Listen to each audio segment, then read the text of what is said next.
Have you been in an accident that wasn't your fault? Feeling overwhelmed and unsure what to do next? Look no further. The personal injury attorneys at Phillips Law Firm are here to help. Phillips Law Firm understands that accidents can turn your life upside down. That's why they're dedicated to fighting for the compensation you deserve and to making the process as stress-free as possible. Don't wait any longer. Call now, 1-800-JUSTICE, or visit justiceforyou.com. Hey, this is BJ. Thanks for listening to our show's podcast. If you're a fan of all things geeky, you should check out my other podcast, BJ Shea's Geek Nation. We have new episodes every day, and you can check it out at bjgeeknation.com. Your home is going into foreclosure and you feel like a financial wreck. You don't know where to turn for accurate information. I'm bankruptcy attorney Travis Gagne. Let's talk about some legal options. If we work quickly, we can propose a plan to save your home, modify the loan, or in many cases even eliminate your second mortgage.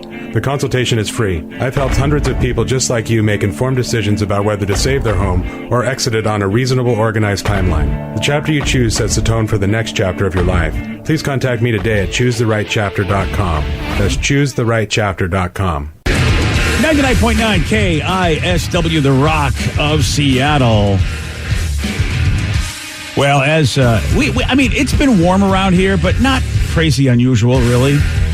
No, actually, I think my wife and I were just talking about it. I feel like this summer has been way better than last summer as far as, like, and not as hot. Oh, yeah. Unfortunately, that's not the case for pretty much everywhere else. I know, you can't really say that outside of Washington State. It'll piss some people off. Yeah, it's been hot, and so much so that watermelons have been exploding. The hell? You know why? It's because they're not the seed kind. Oh, is that what it is? It goes back to yesterday's conversation about the lack of seeded watermelons. Well, you know what? All these scientists have all these words that I don't understand, and really it's the seeds. It's the seedlessness. Oh, okay. Yeah, the lack of seeds means watermelons explode in heat. Well, it's a very big conspiracy going on. Well, no, because they're trying to hide that from us. You know, they're trying to hide the fact that the seedless watermelons are the ones blowing up. So they're just exploding? Well, what they're saying is this, is that the fruit inside the watermelon starts to ferment because you leave it out in the heat. So people are buying watermelon, just leaving them outside rather than maybe putting them in the fridge. So I could save money on alcohol and just drink my watermelons? It's quite dangerous. I think they fermented watermelon. Be careful, though, because they start foaming, and you can actually, Vicky's got a picture up, and you can see the video on the BJ Migs page of KISW.com. If you see your watermelon at the end start foaming, they're like, get it out of the house, because basically it just starts fermenting, the fruit's natural sugars, the above average temperatures, all that mixes up, creates some gases inside, and ba-boom! I'm kind of glad I hear this, because honestly, if I saw a watermelon doing that, I'd be like, that's pretty cool looking. I'd stare at it for an extended period of time. You'd be looking right at it. And I'd be the guy that just gets a watermelon exploding in my face. Yeah. I guess there's also botulism, E. coli, salmonella that can happen, lots of toxic pathogens, all because of fermented watermelon. Man. Jeez. Yeah. So put it in the fridge is what they're saying. And it's too bad our hero's gone. Otherwise, he could help save us. Oh, yeah? Gallagher. Oh, Gallagher would have saved us. Yes.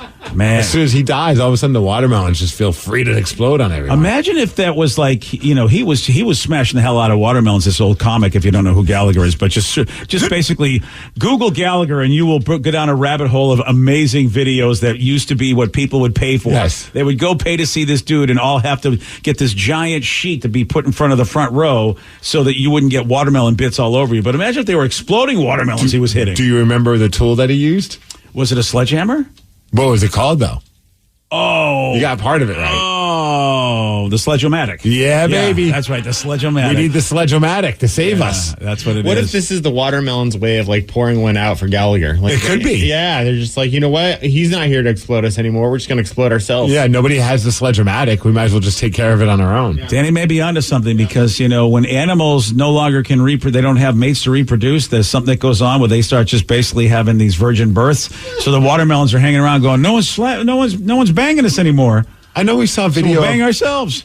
We saw a video of the bubbling, but do we have any video of it actually exploding? That is a really good question. I want to see that. Wikipedia, any video you've searched for at all? The ones I have found is people like wrapping 1,000,000 rubber bands around them until they explode, but I haven't found one exploding on its own yet. Oh, so this is just fake news. So you can wait. If you wrap enough rubber bands around a watermelon, it will explode. Yeah, like it'll just.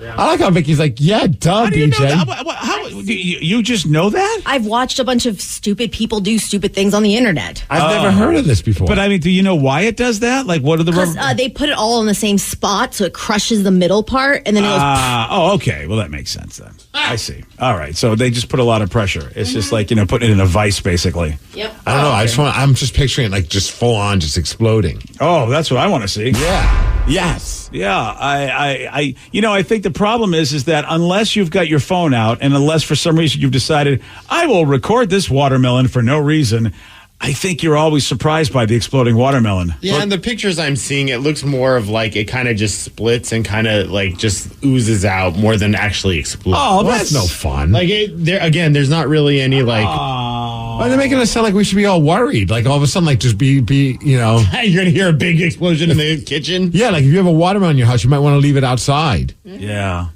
I mean, I guess I'm not all over, but... It just produces gases inside, which makes sense, and then they just expand. Although it would be funny to come, wake up in the morning, go down to your kitchen, there's watermelon, like remnants everywhere. You're like, what the hell happened last night? You're going to blame the dog, aren't you? Yes. Yeah, you're going to say, look, it had to be the dog. Who else would do it? Oh, Vicky found a video of the watermelon with the rubber band thing. Oh, yeah, I just. Oh, Yeah, whoa. I mean, they put that's so many rubber bands on that thing. But it is, at least now that's a proper explosion. Oh, yeah. Yeah. Yeah. Anyway, what they're saying is, I don't think we have to worry about it too much, but in some parts of Washington maybe. But watch out. If you leave it outside and it gets too hot, that watermelon will ferment and it will explode. Is it still okay to cut a hole in it and then pour some vodka inside of it? Ooh, that's a really good question. I'll tell you what, we're going to have to taste test that for multiple times to be sure. Yeah. To be sure that it's okay. I think That's always the best kind of party. Oh yeah, the vodka watermelon pie. Oh, hell yeah. Oh, okay. All right then. Have you ever been to a place where they had that? I don't believe so. Or like any of those like fruit like soaked, the alcohol that's soaked inside. Sangria? No, I'm talking about like more like, someone takes like a garbage pail and just fills it with a bunch of fruit and then pours a bunch of booze in it. Spody. Everyone's got different names for it. Jungle juice. Jungle juice is another one. Yeah. I've never had any of that. Oh, those are so great. Yeah. All right. Well, you know what? I know what I'm getting next. I'm gonna ask for a Spody. Yum. Yeah. It's a process. Yeah. Oh, yeah. Well, that's why I'm going to ask for it. I'm not going to do it. Yeah. I'm not going to. I don't do anything. And then you get the actual pieces of fruit and you bite it and it's just like filled with alcohol. Yeah. Yeah, that's a good time. That's the kind of one that you just want to make sure there's a couch nearby. All that sugar, all that alcohol, that'll be a great hangover. It'll also be a great night. Yeah. There's an 87-year-old woman. I love her because she stopped a home intrusion by offering the man some snacks. Oh, Grandma. Steve will tell you all about this. He's got the Migs report for you at 6:17 on The Rock. BJ and Migs, mornings on The Rock, 99.9 KISW. 99.9 KISW, The Rock of Seattle. Well informed on the issue. Julian Greeding here from Bellingham Ford Lincoln with some exciting news. The order banks have opened for the 2023 models and we have great deals for you. Ford F-150, Bronco Sport or Ranger, and we will lock in your price, lock in your 500 rebate and lock in your interest rate at 2.9 for 60 months on approval of credit.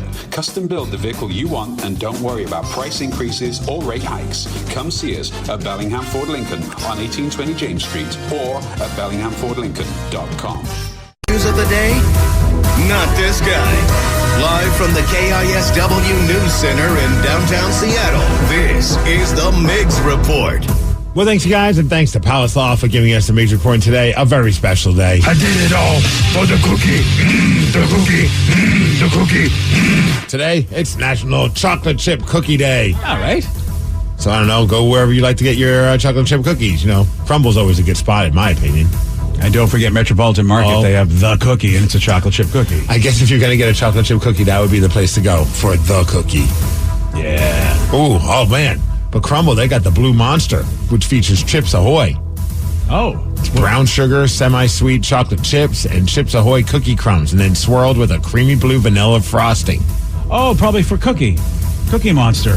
I was thinking to match the Chips Ahoy logo and bag because the bag's blue. You're right. It could be. You know what? Either way, it works. Oh, I think they're leaning in hard on the milk chocolate chip cookies because they got the milk chocolate chip cookie like they always do. Yeah. Then they got the apple crumb cake. That's not a milk chocolate chip cookie. That's a good point. It still looks good. Okay, fair enough. But then they got another, the mom's recipe, which is just basically like a chocolate chip cookie with some salt on it, toffee, and peanut butter chips. I bet they knew this week was chocolate chip cookie week. I would they have imagine. 3 chocolate chip cookies. It's on their radar. Although I think I'd have to get that salted caramel cheesecake. Look at that thing, BJ. I think that looks good, but the one that really intrigues me, just because it's very clever, is the square French toast. Yes. It's a fluffy, buttery cookie topped with cinnamon egg wash, buttercream, a sweet syrup drizzle, and a sprinkle of powdered sugar. It does. It looks awesome. I don't know how it tastes, but it looks awesome. Have you seen this one, Danny? Look at this thing. Yeah. And they cut it. They make it look like it's a piece of toast. Yeah. See that, Vicky? Doesn't that make you hungry? Well, happy National Chocolate Chip Cookie Day. Also, maybe enjoy yourself a beer. Maybe a beer from Canada or another country because it's International Beer Day. Oh, IPA. Let's go. Labatt's Blue. Yeah. Hey. B. And also today we celebrate your children, BJ. It's Hooray for Kids Day. Oh, well, Danny's a kid. Vicky's a kid. Well, technically, we're all kids at some point. That's a good point. Daddy, Tatum right there. Oh, there you go. She's a kid. Hey, what does the doggy say? What does a monkey say? What does Santa Claus say? I gotta get some new clips. Those are some old things. Still, you know what? She's grown since those days. Oh, yeah. She knows what more things say. Yeah. Oh. Go Kraken. Oh, let's go Kraken. Okay. Well, that is your I didn't even know we had that one. Poopy poopy out of my tush. Yeah, that's a big hit. Okay. Let's talk about someone who's not a young kid, an 87-year-old woman. Oh, man, what a scary incident. Somebody tried to break into her house, and she had to fight off this young guy. She's 87. She lives in Maine, and some guy apparently went through, like, her air. She had one of those old air conditioners, so he pushed it in and was able to get into the house that way. Oh, boy. And so she quickly put on her shoes. I guess the guy had a knife. And, well, here's this lady, Marjorie, talking about what happened. I jumped out of bed, got my shoes on real fast because I don't have ties, and I was ready to kick. I grabbed my chair, and he grabbed me by the shoulders and pushed me against the wall and so forth. So I took my chair and I kept hitting him. How badass is she to say, I got to put on my shoes because I need to kick him? Yeah. That's wild. And so, thankfully, because the guy was hungry, it seems like she avoided anything horrible happening because, well, she fed him snacks and then called the cops on him. He said he was very hungry, so I gave him crackers and peanut butter. Be ready to kick, and then pick up a chair and hit somebody with it. Wow, what a great attitude.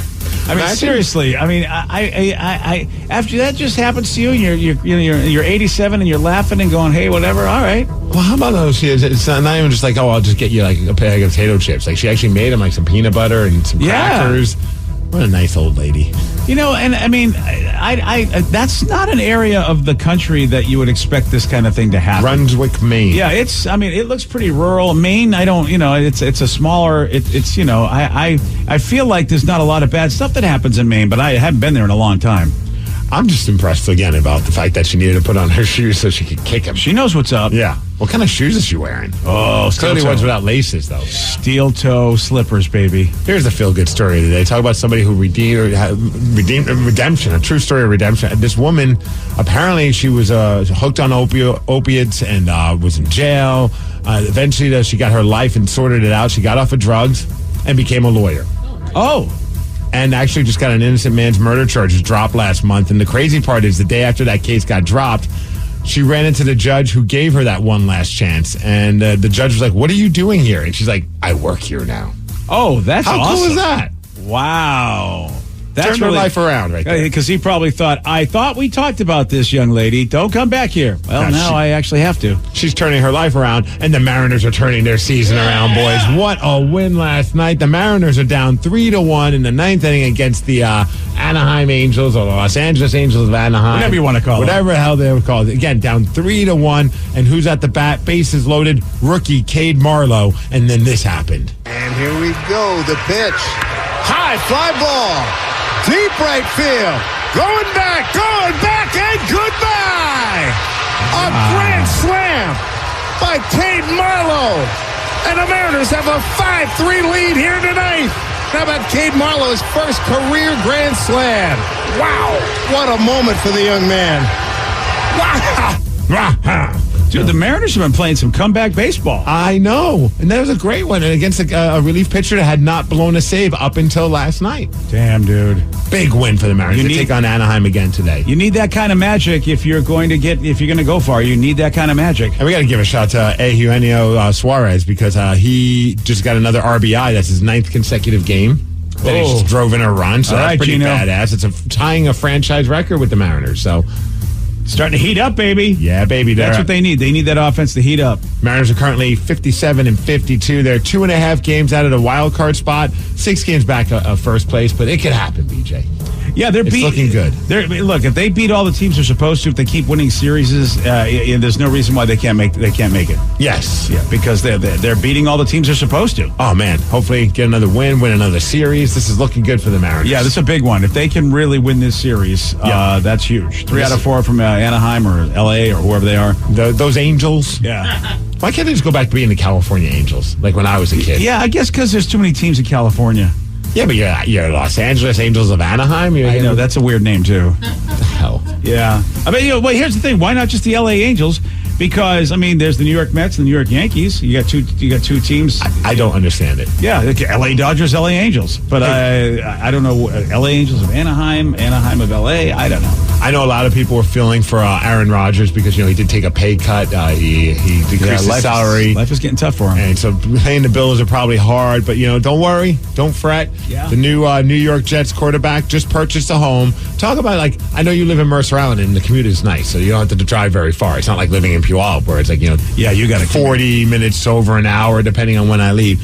I guess he wanted to live pretty close to their home field, which is MetLife Stadium. So he bought a house 10 miles away for $9.5 million. Wow.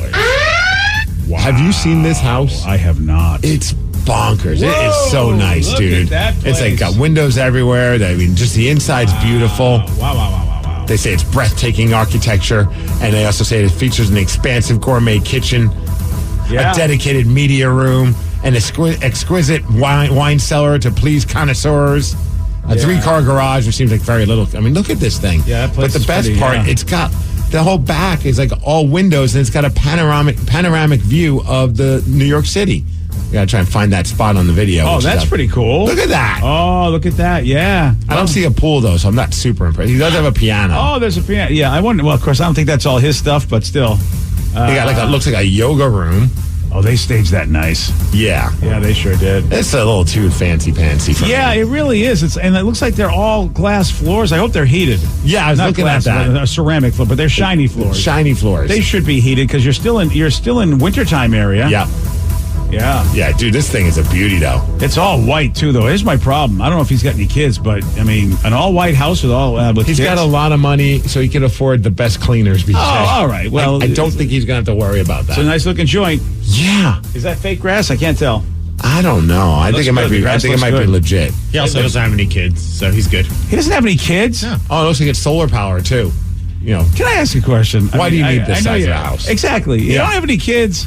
I guess you entertain. Maybe he's going to entertain people, and you have a big house for that. Is he going to invite everybody from the football game over? Because he can fit everybody in there. Well, that's what they usually do. People have these parties at their houses, and they need big houses to have the hundreds of people over.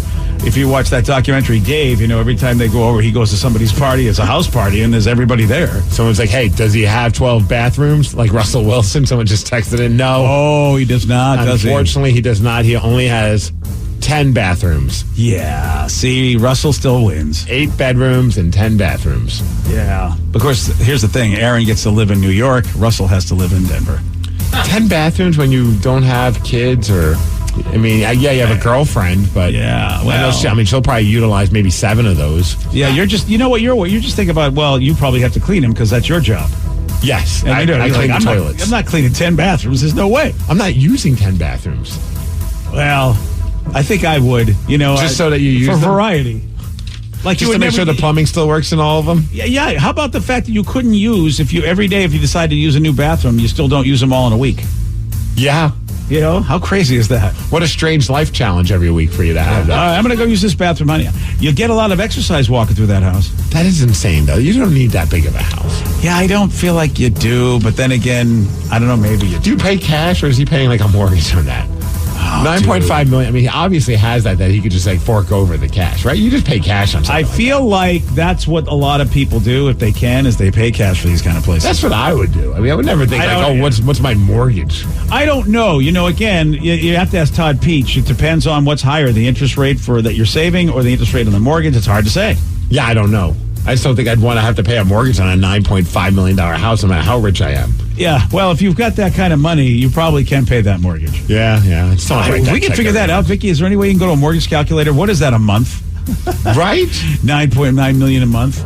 I bet it's like something like, is it $50,000 or $100,000 a month? It's got to be over $50,000 a month. Yeah. I mean, we're no mathematicians, clearly. Yeah. Yeah, well, we'll find out. All right. As far as weather, we're going to hit a high of 80 degrees. It's going to be nice and sunny today. So hopefully you guys enjoy your weekend. That's the Migs Report, and that is what's up. All right, go Mariners.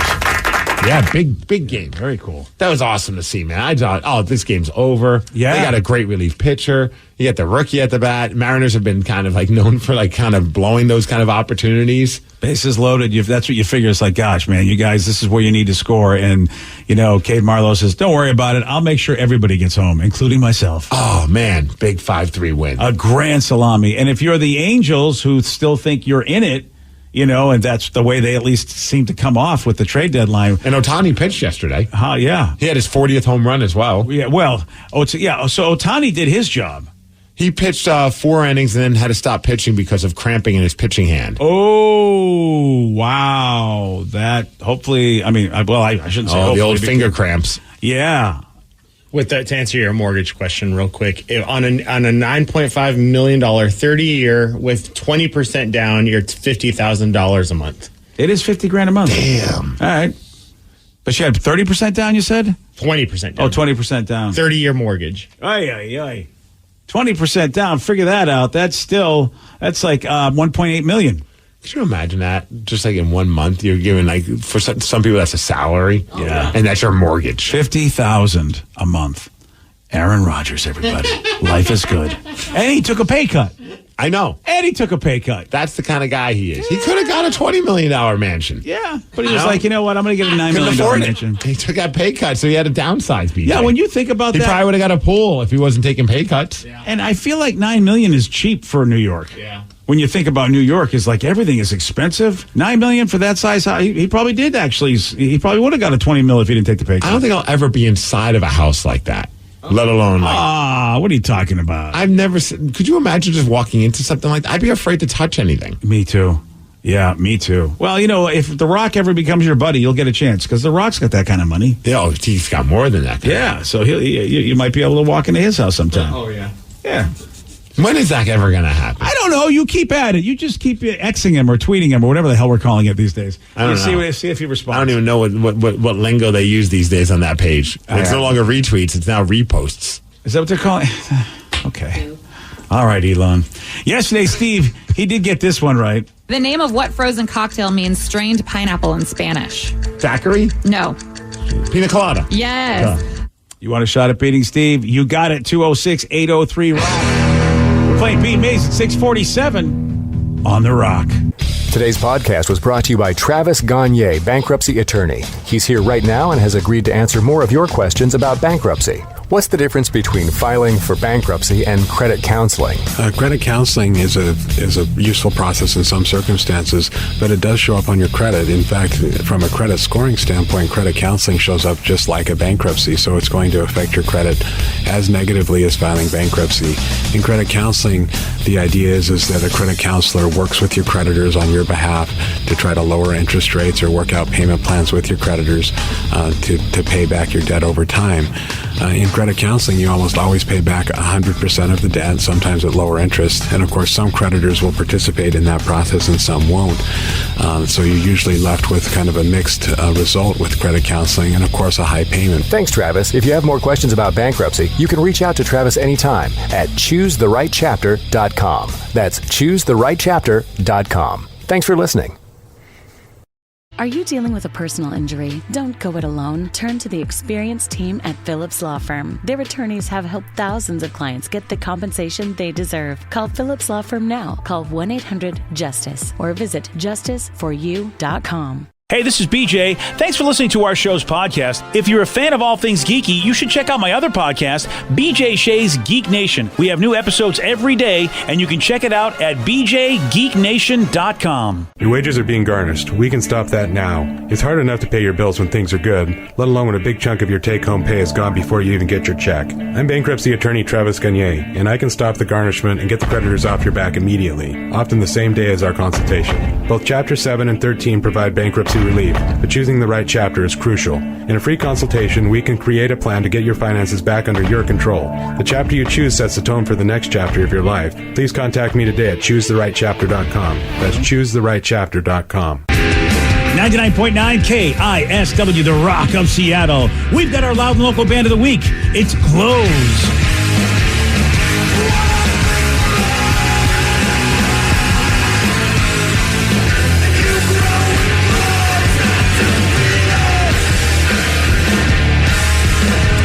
It's our loud and local band of the week, Glows. You want to find out how to get their info, just go to the BJ and Migs page of KISW.com. I'm very fired up about this band. Just found out the lead singer is an old bud of mine. He used to be in a great band called the Ruby Doe, and now he's the lead singer of Glows. So check him out.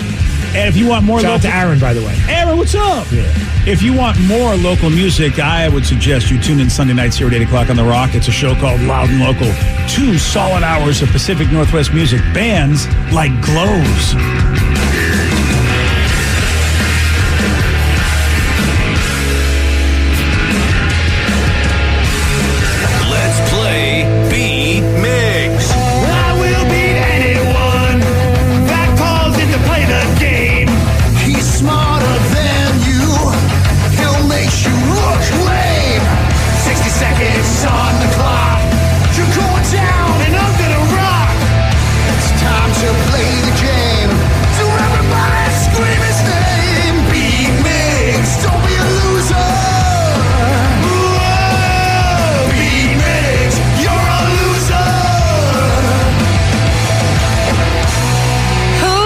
To beat me. Oh, yeah. I know I sure am, because we made it. It's Friday. It's Friday.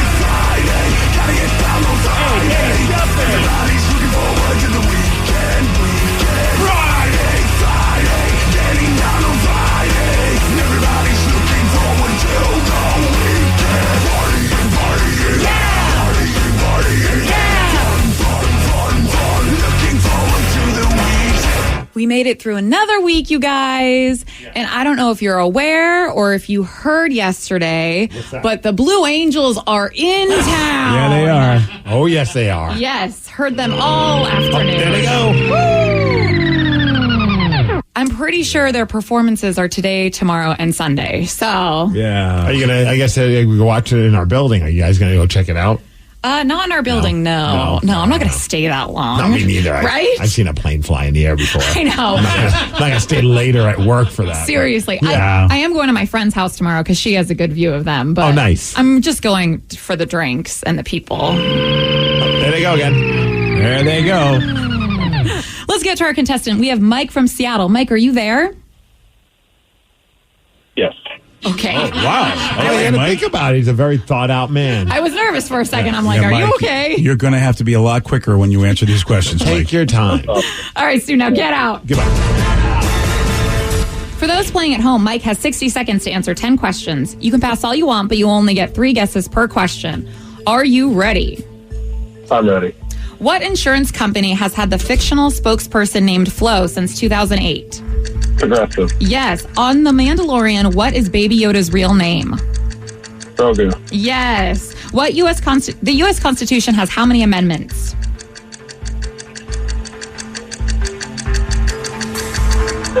Make a guess, buddy. There you go. Sea and lime are shades of what color? Say that again? Sea and lime are shades of what color?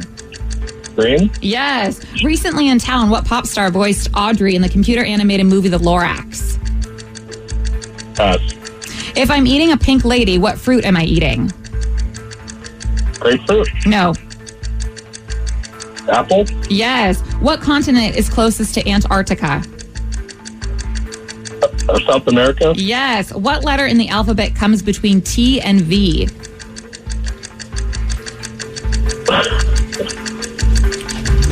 Pass. What is the first name of Jersey Shore character, The Situation?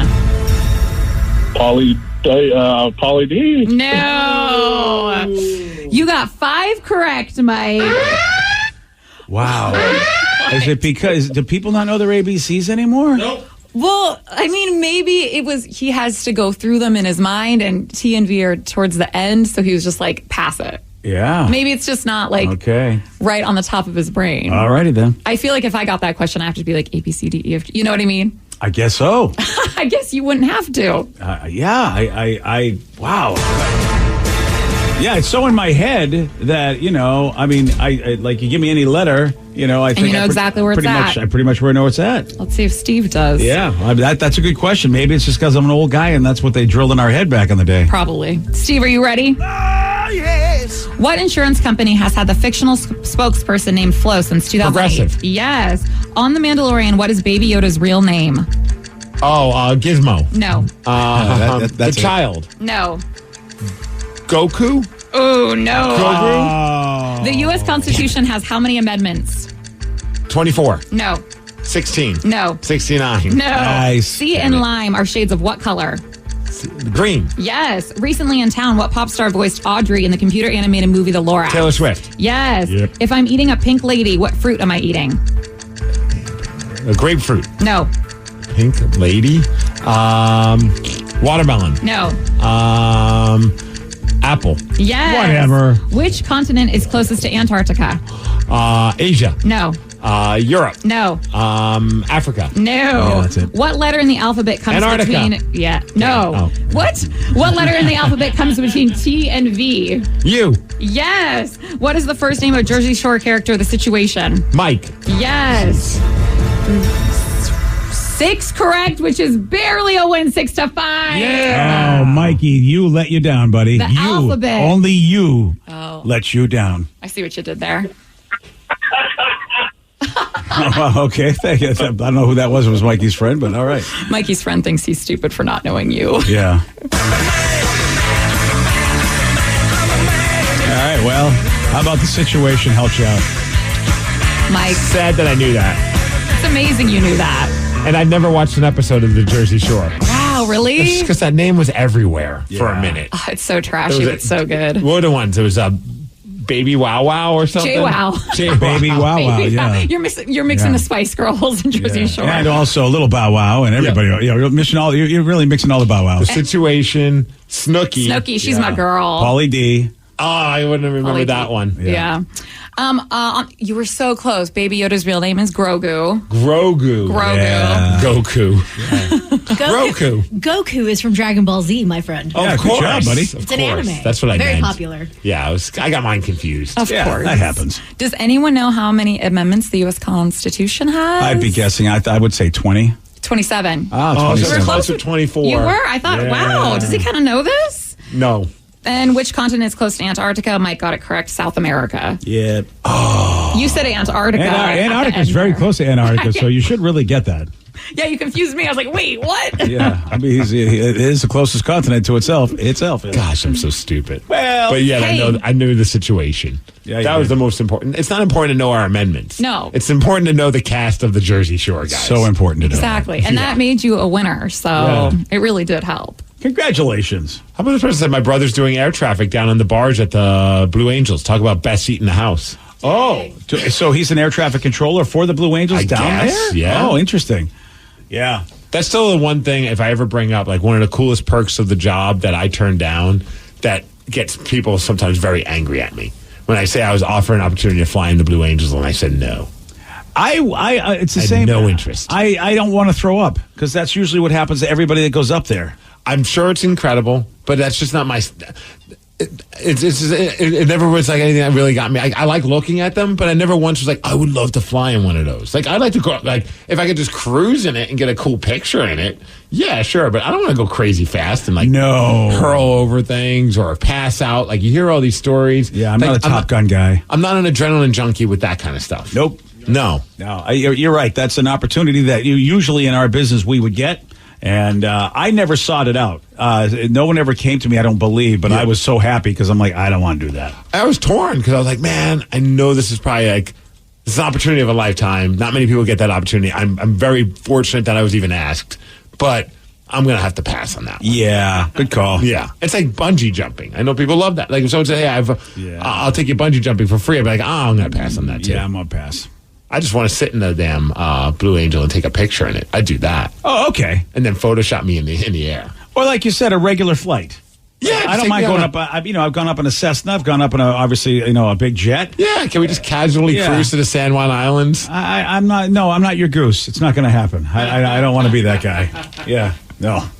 Right. Yeah. Oh man, no, I don't mind. But yeah, and on Mercer Island where I live, they fly right over. So, it's insane. Yeah, so it's like I get the show. Do you remember in our old building, if you timed it right, sometimes you would be like, I'd be in like the boss's office just BSing, and the plane would fly right by, and you were just like, what the F? Yeah. Well, it's just like the movies. You got buzzed. You know, it's like, who's buzzing the tower? What the hell? It's like that double take. Did I just see a plane fly by your window? Yeah, you did. Oh, yeah. Yeah.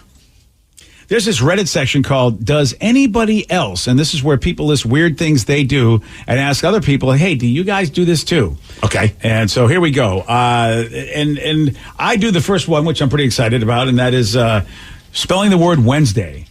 I actually do spell it out Wednesday so I can spell it correctly. Oh, yeah. That, and also for me, I don't know about you guys, business. Yeah. I have to say busyness. Yep. Oh, good call. Yeah. Yeah, bussiness is what I do. Oh, bussiness, okay. Yeah. Mine has always been together because I had a spelling, and it's to get her. Mm-hmm. Okay. And I have to do it every single time to this Well, day. you're not the only one, though you guys don't care about this band as much as I do, but the Vapors, actually, that's what they did with their latest album. They spelled together to get her. Oh. They did the same thing, Danny, and so yeah. You know what my fun trick for guarantee is? I have no idea. I just spell it willy-nilly and hope that autocorrect fixes it for me. Oh, there you go. That's a fun trick. That's the one word. There you go. Every time. And there are times even like spell check doesn't even know what the hell I'm trying to spell. Yep. I have that with congrats. I write congrats a lot, but I write it. But I write congarts. And congarts? Yeah, I don't know. I put the words like you just write a couple of letters before they're supposed to, and spell check never knows what I'm talking about. No regrets. Yeah, pretty much. It's so frustrating. It's like it looks just like congrats, the two letters. Why can't you just correct it? And it goes, nope, don't know what this word is. Guarantee and silhouette for some reason. Oh, silhouette's a tough one. That one's annoying as F. And I don't know why, but I seem to use it a lot. My home state of Massachusetts. It is. You can't spell Massachusetts? No. Oh. Yeah, I usually put in way too many S's, too many T's. Thank goodness for spell check. Oh yeah, because autocorrect or whatever. We call it's it the mass. ducking best. I tell you, it's the ducking best, baby. I feel like I'm pretty dumb because I couldn't figure out how to spell muscle until I was an adult because I would always just smush all the letters together. But I finally figured out muscle. Is there a word that you guys will judge someone if they spell wrong? Oh. Even though we're all idiots and we spell things wrong for me, if somebody spells tomorrow wrong, I'm like, what's wrong with you? It's always with an A. Tomorrow. Yeah, it's more. I don't really judge anybody. I judge them if they really, like if they spell wood like WOOD. Like I would like to do that. And I'm joking. I don't really I'm not like gonna change my opinion on somebody, but I laugh. Like it's more of like a joking judge. It's like, come on, man. Tomorrow?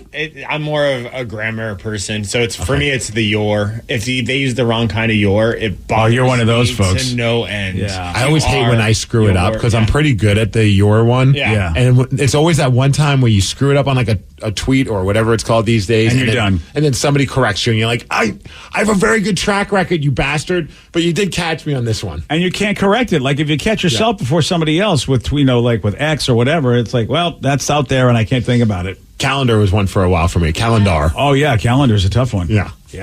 Oh yeah. Schedule. I can't for the life of me spell schedule. What's wrong with you? My schedule. Schedule. Yeah. No. All right, so we're guilty of that one for sure. You ever bump into something and say "ouch" even though it didn't hurt? Oh yeah. Daily. All the time. This one here is weird. If you guys do this, I have never heard of this. When you go number one, and we're talking about the different things on Reddit that people do, they want to know if anybody else does this. When you go number one and it's totally clear, do you ever feel proud of yourself for being hydrated? Daily. Every day. Really? Oh, if you guys do that? Really? If you're clear, you go, okay, I know I'm getting enough water? Hell yeah. Yep. Oh, I didn't know that was a thing. Oh, that's a good way to tell. I mean, obviously, if it's like super, like it looks like Mountain Dew, you might want to drink some more water. I didn't know that. That really is a thing. Like the more yellow you are, because The less hydrated. Isn't that supposed to be the color of it? No. It's never been the color of it? Well, I mean, for cartoon purposes, yes. And I never realized that at all. If you're dehydrated, yes, it's supposed to be that color. But if you drink it, you're not supposed to have like super yellow. Wow. It's never going to look like clear water, No. but. Wow. Oh, yeah. Whenever I go number one, I see that. I'm like, yeah, baby. Yeah. I've been drinking my water today. Wow, I never ever knew that was a thing. I and even to this day, I've learned That's something funny. new. Yeah. I mean, I you know what? I always thought it was part of getting old. No. I thought, okay, this must be part of getting What, old. the I'm not older as you yellow- get, the clearer it gets? Yeah, or the that's what I just yellower it figured. gets? You lose your stream, you lose your color. I had no idea this was a thing. So when it turns fully clear, that means you're about to die. Yeah, that's what I thought. Okay, but No, it's Dave's quite the number- opposite, BJ. Well, again, what would you think when you lose things in life? Like, so I figure it's like you feel like, oh, this is another thing I'm losing. Lose the stream, lose the color. I just, there's going to be sand before I know it, and then I'm done. It's over. Wow. Just dust. No. Mm-mm. Are you ever driving behind the same car for a really long time, then they take an exit and you feel kind of sad that they're gone? No. Yes. I've never had that happen. It's not even necessarily that like I'm driving behind somebody, but I feel like there's like some sort of camaraderie, especially if people are like passing us, but we don't pass each other. I'm like, yeah, shout out to my homie over there, and then he leaves, and I'm like, oh man, we had something going. I do get sad when if I'm pacing behind someone and they slow down. I'm like, what happened, man? We were going good. Like now I got to be the pacer. I don't want to be the pacer. Oh yeah. Although on the flip side, I have had where I'm driving and I see a car that's behind me for a while, and I start thinking that they may be following me, and I start thinking about what's my exit plan. Oh, do I want to pull into my development? And it happened just 2 days ago. I was leaving the gym, and this motorcycle was behind me, and it was taking every road. I was like, I think this guy's following me. He wasn't. And then eventually he just pulled into his home, because that's what he does. I don't know. It could have been Secret Service. And then when I saw him pull into that house, I'm like, oh, he's just trying to create distance. Yeah. I got to keep an eye. He might come back at some point. We know these shows are true. Gosh, I'm so stupid. When you flush the toilet and don't get a full flush, do you stand there and wait for the tank to refill so you can get another flush? Yep. Absolutely. Especially in public. I don't want to leave somebody a gift. You're a nice person. There's a lot of people that don't do that. Oh, I know. I go to the gym. And I see it quite a bit. And I want to believe that maybe some people just assume that it's going to be a full flush, because sometimes you go, why isn't that one touch of the button enough? Why do I have to hold it? As opposed to people are just jerks. I always hate the ones with like the sensor, and sometimes they don't even have the button, because then the button to override it. But then there's the ones with the sensor, and you're like, it hadn't flushed yet. And, you're waving your hand, you're touching it. You're like, when are you going to flush this, man? Yeah, I know. That's the other thing is you're used to that. I put on some water and then forgot to shut it off because I'm so used to water shutting off by itself. I have seen that a lot, actually, like in different public restrooms where I walk in and there's just water running. I'm like, oh, the person before me must have just thought this was like an auto turn off thing. Yeah, your brain just does what it does. Yeah, even though you used your hand to turn it on. Muscle memory, baby. Yeah. Yeah. Are you having a problem at work? Maybe having a problem with your significant other, any kind of relationship situation? Well, we are here for you. Doesn't matter how random your problem is. We're here to help you. Call us or text us now, 206-803-ROCK. It's Help Wanted, and we're going to do that at 7:17 on The Rock. BJ and Migs, mornings on The Rock, 99.9 KISW. Is your relationship going sideways? Have a family issue? Problems with your coworker? Do you need advice? We're here to help. No problem is too dumb. No dilemma is too silly. This is Help Wanted with BJ and Migs. 99.9 KISW, The Rock of Seattle. What is Help Wanted? Well, for years, we've been getting phone calls, text messages, whatever you want from folks and rockaholics looking for help. And, well, we used to just address it during Listeners on the Loose, but we realized it needs its own segment. So whatever problem you're having, relationships, work stuff, anything else, and I don't care if you think it's dumb, we are here for you. Call us or text us now, 206-803-ROCK. It's Help Wanted. We have one that's a pretty heavy one, but they texted in a couple of times, so I think we definitely have to... All right, let's do it. Let's try and help out to the best of our abilities. This person says, I want to talk to my sister about her condition. She has MS and is not doing well. She was almost in the hospital last weekend, and it's not getting any better, and her stress is not helping her either. I want to help and talk to her about it, but I don't know how to talk to her about her condition. I don't want to stress her out more. I don't want to share my feelings, but I want to be there for her. I don't know how to share my feelings, but I want to be there for her. She's amazing, but I feel like a failure as a brother. Ooh, damn. Wow. Yeah. I don't think you're a failure as a brother. It sounds like you care a lot about your sister. Yeah. You know, if look, it's not every dude that's like this, but a lot of dudes are like this. They feel like they've got to fix something in order to actually feel like they've contributed and have cared. Yes.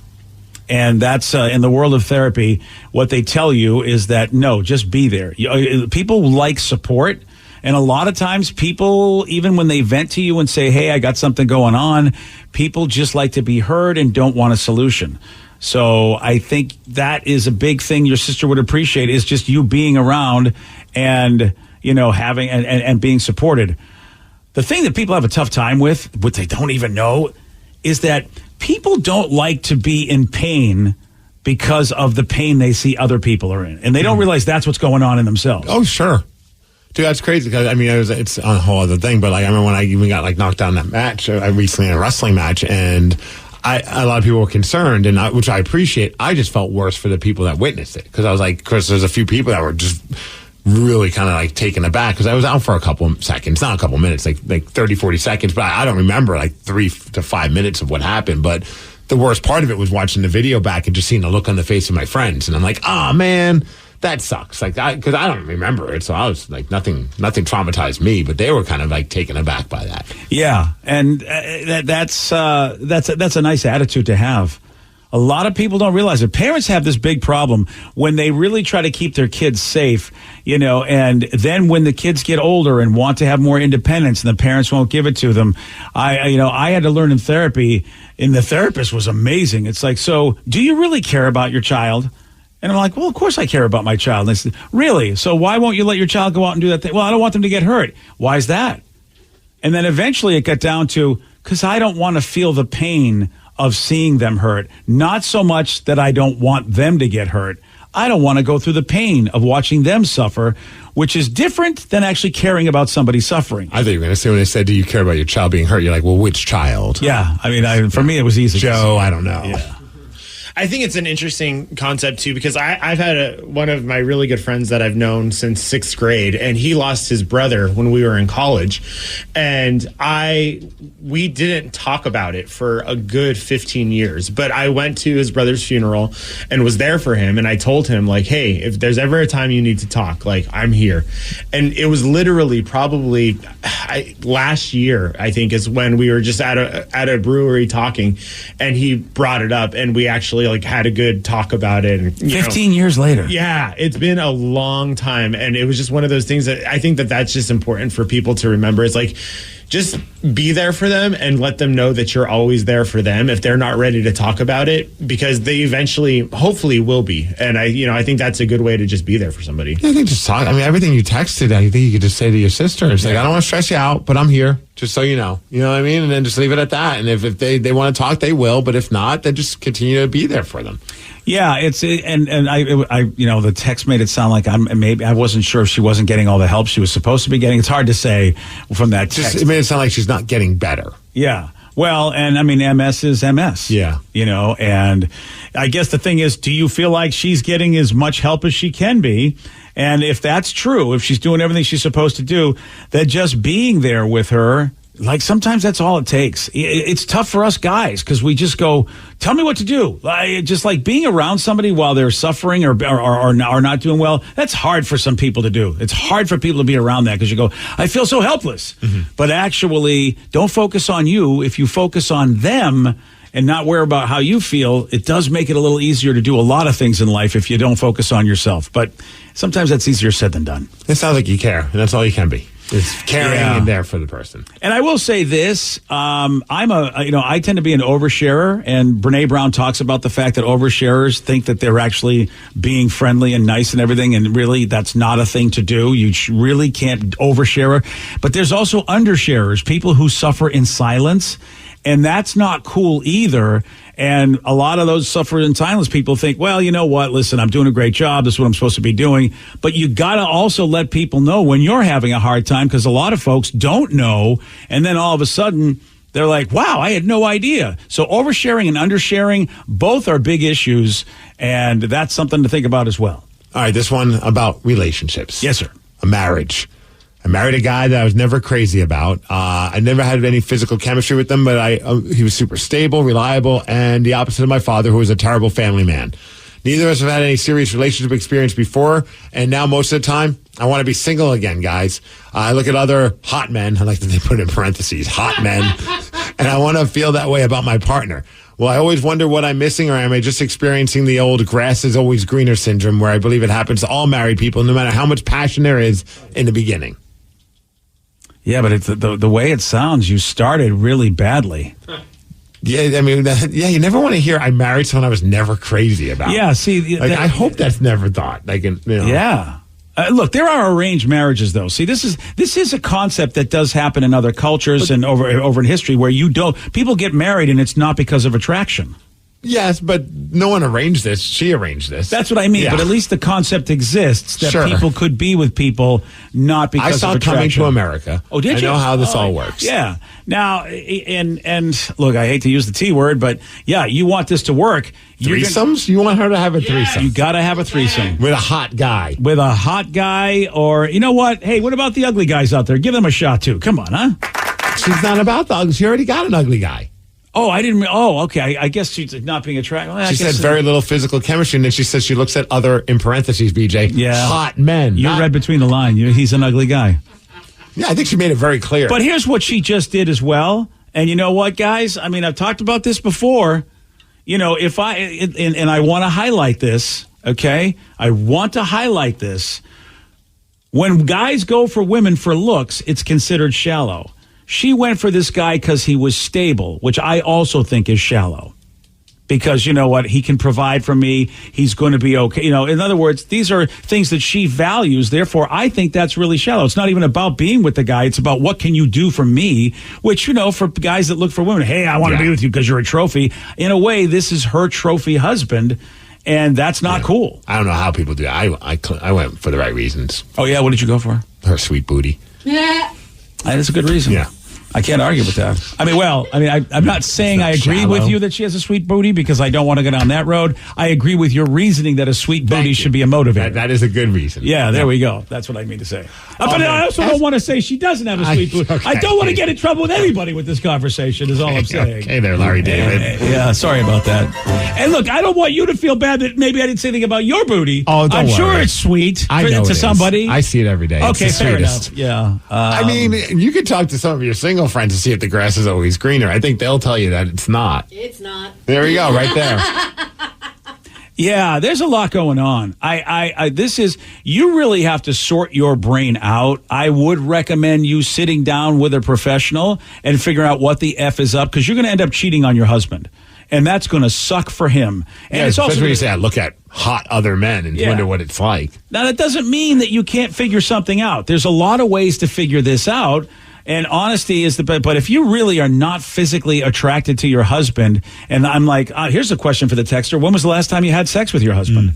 Because that sucks. What would the bounce back be like if she went to him and say, hey, look, I never found you attractive, but, you know, I want to make this marriage work. Like, is there like a way to be like, hey, can we get you like a new look, you know, like new clothes? I don't know. But like, how would you feel if someone, like if your significant other was just like, I don't find you that attractive, but I don't want to leave you. So how do we make you more attractive to me? Like, I don't think that you can do that. No, this is really all her. Like a makeover? This is all her. Yeah. I mean, she had daddy issues, and then she projected him, reverse on this guy. And, you know, and how about this guy has no idea, which is interesting. Like, how do you not know your chick's not into you? I feel like, I would be like that's some why people are good at lying, man. Yeah, but if you don't have sex with this is what kills me. If you're not having sex with your significant other on a somewhat regular basis, doesn't that tell you something? Well, we don't know. We haven't asked if they're having sex. And if she's able to have sex with him, even though she doesn't find him attractive, and he seems to be okay with it, then you know what? Give her an Oscar. Give her an Academy Award at that point then. Seriously. Of course, guys are like, sex and cold pizza. Maybe he doesn't even realize that this person is not having a good time with him. Sex and cold pizza. Yeah, like there's no bad pizza. You can always just say, but I don't understand the whole cold part. I still want my bad pizza to be hot, just like my sex. Yeah, you're right. I meant to say bad pizza. There's no sex and bad. There's no bad sex. There's no bad pizza. Okay. No bad sex for guys. That's what I meant. Okay, cool. Yeah, that's what I meant. Because that only applies to dudes. Yeah, you're right. Well, that's why it's like maybe he doesn't even know. But I tend to. So I bet she's ugly too. Whoa! Wow! Shots fired. Another text. Oh my God! Did my wife just text in? Damn, this hits home. LOL. No. Oh wow, dude! This happened. You mean your wife has said you're not attractive to her? That's what they said. The sex are just. I don't know if that's true or not. Or they're just joking. I will say this. I'm going to tell you this right now. Women usually have the ability to not give a damn about how you look. You start looking better to them as they get to know you and your entire personality. So I don't know why that hasn't happened in this girl, but if this guy is everything like, stable and cool and wonderful, usually those good qualities will make that dude more attractive. I'm wondering, I don't even think it's you're stable, so I'm going to be with you. I think it's you're here, so I'm going to date you, so I'm not alone. And then, hey, everyone else is getting married, so I'm going to marry you so I can be married and have my wedding and do everything I'm supposed to do, and now I regret it because I didn't think about it. Boy, that's an SE reason as well. Mm-hmm. Or the premise to a Hallmark movie. Yeah. Oh God, if that's a Hallmark movie, I'm definitely unsubscribing. Well, no, fairness. Then eventually they run into the person they went to high school with that they were attracted to. That's back in town because his family needed help, and so he gave up his high-paying, corporate job in New York City to come back to the town. Had to come back to the small and work town on the farm with mom and dad. Yeah, and bake cookies. Of course. And then she just dumps her ugly husband for him. It does sound like a Hallmark movie. Yes. The end. Does anybody have a sweet booty in this movie? All of them. Oh, all right, perfect. So I said, I think I can help the texter. Can you send her my number? This goes to show you, there's always an a-hole on the prowl. No matter what. Doesn't matter what the situation is. There's always a dude that will do some other dude's girl. If we're like, hey, sorry, I don't think if you listen to the segment, I don't think we really helped you, but this texter says he can help you. So here, get a hold of him. Yeah, well, you know what? We're going to hook you both up. We think that's the right thing. That'd be awesome. Jesus. All right, well, as Steve said, don't think we helped. But we never do. But yeah, Miss, you really the texter, you need to really look at your own brain because you really have a lot going on. And I mean, you can figure it out, but it ain't your husband's fault. It's all you. All right, we got a woman who's going viral because she shared a thing that you need to do during a job interview that she says will guarantee that you get that job. What is it? I'll tell you. It's 7:47 on The Rock. Today's podcast was brought to you by Travis Gagne, bankruptcy attorney. He's here right now and has agreed to answer more of your questions about bankruptcy. Here's another listener question. How do I rebuild my credit after filing bankruptcy? You rebuild it, one creditor at a time by making your payments on time on your rent or your mortgage, by continuing to make car payments on a car that you keep during your case. You can also, as I said, you can almost always get a credit card almost immediately after filing bankruptcy. Sometimes it's a secured card, and it'll almost always have a really high interest rate on it. But you could get a small balance credit card and charge a tank of gas or a dinner once a month on that and make the payment, pay it off every month, and that'll help you build a credit history one creditor at a time, and will help you rebuild your credit over time. Thanks, Travis. If you have more questions about bankruptcy, you can reach out to Travis anytime at ChooseTheRightChapter.com. That's ChooseTheRightChapter.com. Thanks for listening. Have you been in an accident that wasn't your fault? Feeling overwhelmed and unsure what to do next? Look no further. The personal injury attorneys at Phillips Law Firm are here to help. Phillips Law Firm understands that accidents can turn your life upside down. That's why they're dedicated to fighting for the compensation you deserve and to making the process as stress-free as possible. Don't wait any longer. Call now, 1-800-JUSTICE, or visit justiceforyou.com. No matter where this summer takes you, Don't forget the chips and sips. Because whether you're poolside with a tangy bag of Lay's Limon or catching some waves with a classic can of Pepsi, you can always shop your favorites at Walmart.com. Hey, this is BJ. Thanks for listening to our show's podcast. If you're a fan of all things geeky, you should check out my other podcast, BJ Shea's Geek Nation. We have new episodes every day, and you can check it out at bjgeeknation.com. Your driver's license is important so you can get back and forth to work, get your kids to school, and back and forth to daycare. If your license has been suspended because you can't pay your tickets, you can't do any of those things. Let's talk about Chapter 13 bankruptcy. You may have heard the tickets cannot be discharged, but they can be dealt with in a Chapter 13 case. Why not come in for a free consultation? The chapter you choose will make all the difference to your getting back, legally, on the road. Let's design a plan to pay off your tickets and restore your license immediately. I'm attorney Travis Gagne. Please contact me today at choosetherightchapter.com. That's choosetherightchapter.com. 99.9 KISW, The Rock of Seattle. There's a woman on TikTok. Her name is Jennifer. And Jennifer's racked up millions of views after sharing the question that she asks a potential employer at every interview she's ever succeeded in. So this is what she asked them, because they always ask you, hey, you got any questions for me? Do you ever have questions for them? No, I don't. I just Other than, where's my parking space? Yeah. When do I start? Yeah. You know, anyway, why do I have to have questions for you? I'm not interviewing you for a job. You're interviewing me. Why would I always thought they asked that just to kind of F with you. You Yeah. know what I mean? What, I'm like, I don't know. Do I have a question for you? Am I failing if I don't have a question? Like, I'm kind of overwhelmed right now. Yeah, and I think it's lame. You know, when they always try these psychological things, it's like, oh, yeah, I have a question. How can I help the company for no money? That's what you want to hear. That how can I be a great employee and not cause you any problems ever? You know, it's just like, what kind of question? But Jennifer says, where's the supply closet? I'd like to take some stuff right now. Oh, that's a good question. Yeah. You know what? You're a straight shooter, management potential. Jennifer says this question, if you ask, it's worked for her every time. You guys don't even understand. Every job I've ever interviewed for where I've said this, I've gotten the job. Do your interview, be normal, whatever.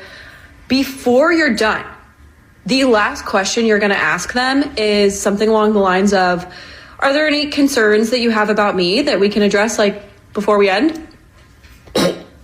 You guys, they will have concerns. And then that's your time to address them. And then once you're done addressing them, they'll have no concerns. And you will literally get the interview saying you got the job.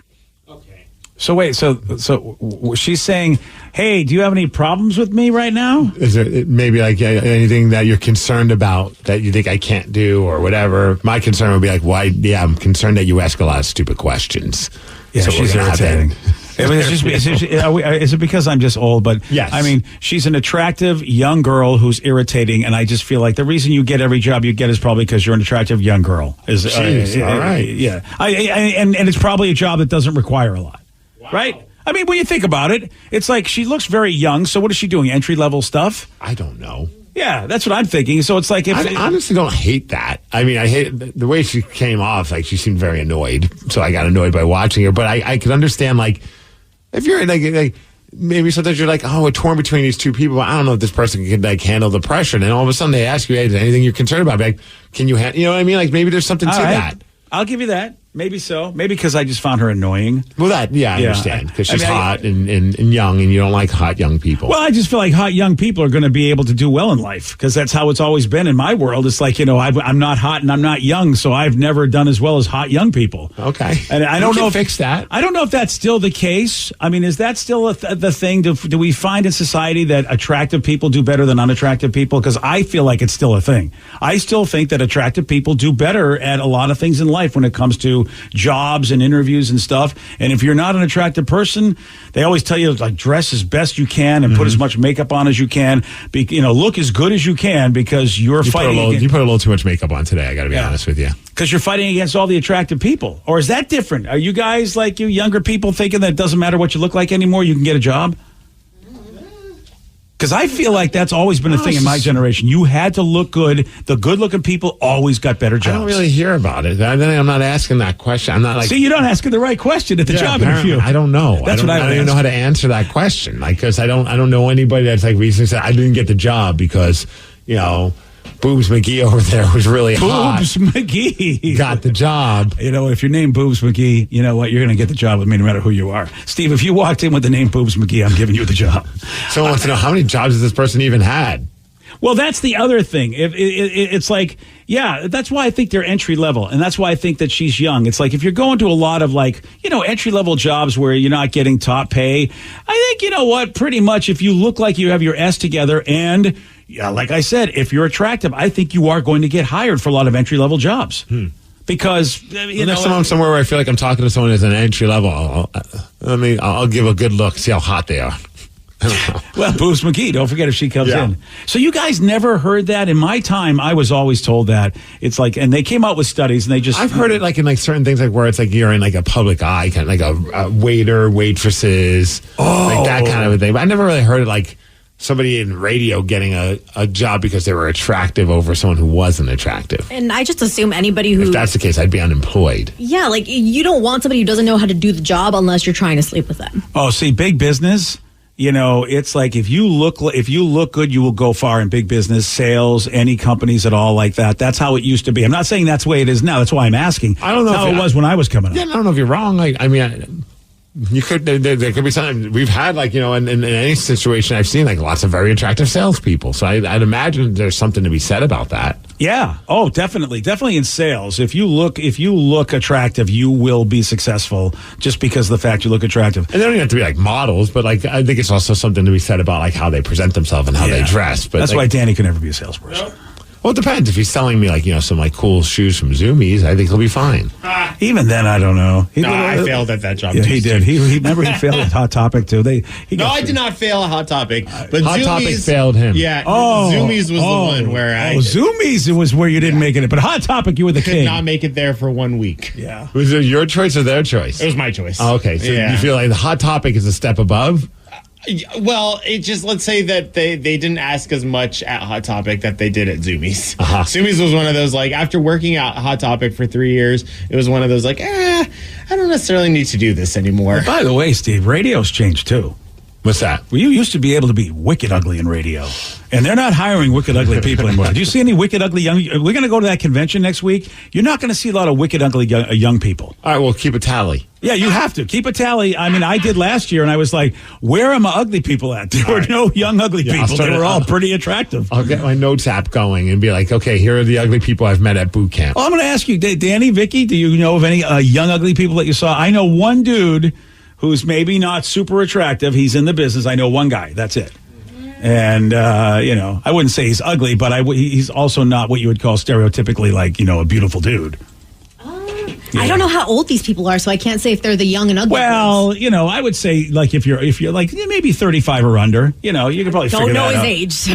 Oh, there you go. All right. Well, you need to ask these questions. Somebody said I didn't get a job because of my physical appearance, not because of my skill, but because I went to work for a local boat builder, but I was too tall for the position. I should have noticed that most of the people in the shop were 5'10" and under, and I'm 6'3". Well, I guess in that particular instance, I guess that's not unfair, right? Unless I mean, yeah, I guess it depends. Like, does the building have really low ceilings, and they're just like, we don't want to deal with this? Well, maybe like boats, right? The boats don't typically, like maybe the below deck. Yeah. You know, you can't be tall below deck, can you? Oh. I have no idea. I'm not a boat person. I don't know. You think we would know something being around this area for all these years, but I don't. Going back to the question, though, I don't actually hate her question of what is are there your any concerns about me? Because, I mean, I get what the problem is. However, I think if you ask that to an employer, I feel like they're not going to be truthful with you. They're just going to be like, oh, no, we're going to review and, you know, we'll get back to you. Like, I don't necessarily, I can't see them being like, yeah, you know what, you're just really annoying and you're too hot for this job. Those are my concerns about that. You. Should be your question. Yeah. It's like, do you think I'm awesome and hot? And if not, then you're dumb. I suppose, again, because she just irritated the hell out of me, but I'm going to try to separate the person from the message. Maybe there is something for a person in the company to go, wow, the fact that you're aware enough to ask that question means maybe we can collaborate with you and come to you with difficult problems and you'll be willing to fix them. And you're trainable. Yeah, because you're willing to find out what your flaws are. She might have a point. I just feel like she just irritated the hell out of me and the message might have been better than I took it. So if she was ugly and she said this, she'd be if she was an ugly person, I would have been fixated because you know what? I'm with my people. I love my ugly people, and I will listen to them, and I'll always have solidarity with them. And for reference, she is 27. Oh, shit. How'd you find that out? Because she posted like, "Hey, look, it's my outfit for when I turn 27." Oh, wow. I saw it on TikTok. There you go. She's got millions of people watching her stuff on TikTok. Why do you think that is? Because she's full of wisdom. Yeah, that's what it is. Yeah, that's every time we talk to anybody, like any TikTok happens from anybody, they're usually attractive people. Somebody says, "Well, be like Danny and just cry at the end of the interview," and then you get the job. Dude, surefire way. I should go on TikTok and just give those things. We could recreate it. Yeah. We go to that steak place. Was it Miller's Guild? I think that's where we went back in the day. It was. Yep. Danny, you're so lucky because I'm not. Steve will tell you I was like not for you after that. No, well, you're still not for me, but it's skill, man. You're welcome. Really? Is that what it is? Yeah. We're screwed. I guess Miller's Guild is no longer open. Oh, wow. They didn't survive the pandemic, huh?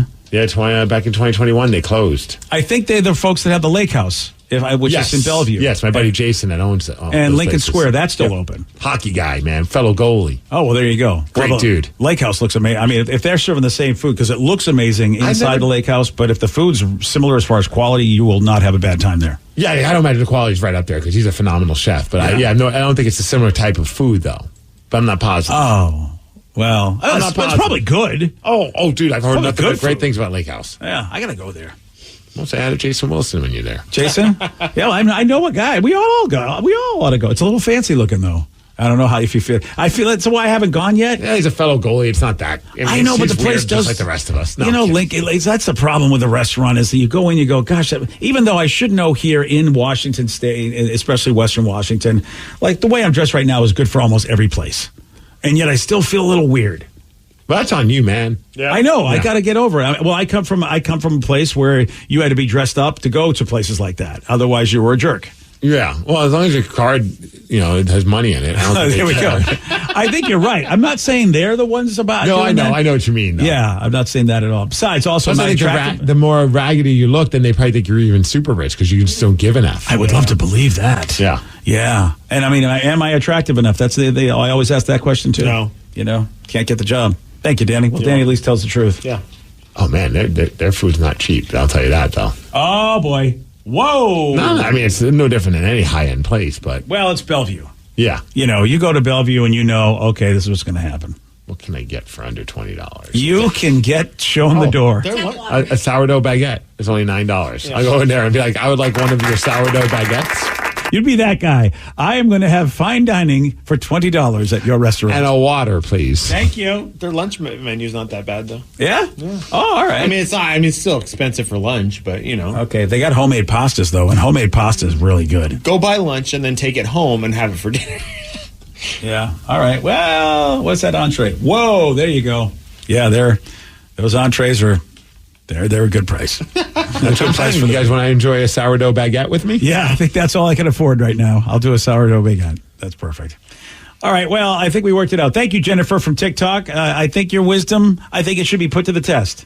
And I'm very jealous of you for being an attractive person as I go back to Ugly Town. If you were having bad luck getting a job right now, because I have a couple buddies, I see their stuff on Facebook, and I feel for them because they're just trying to get a gig, and there's nothing open in what they usually do, so they're trying to do things that, they're having a hard time.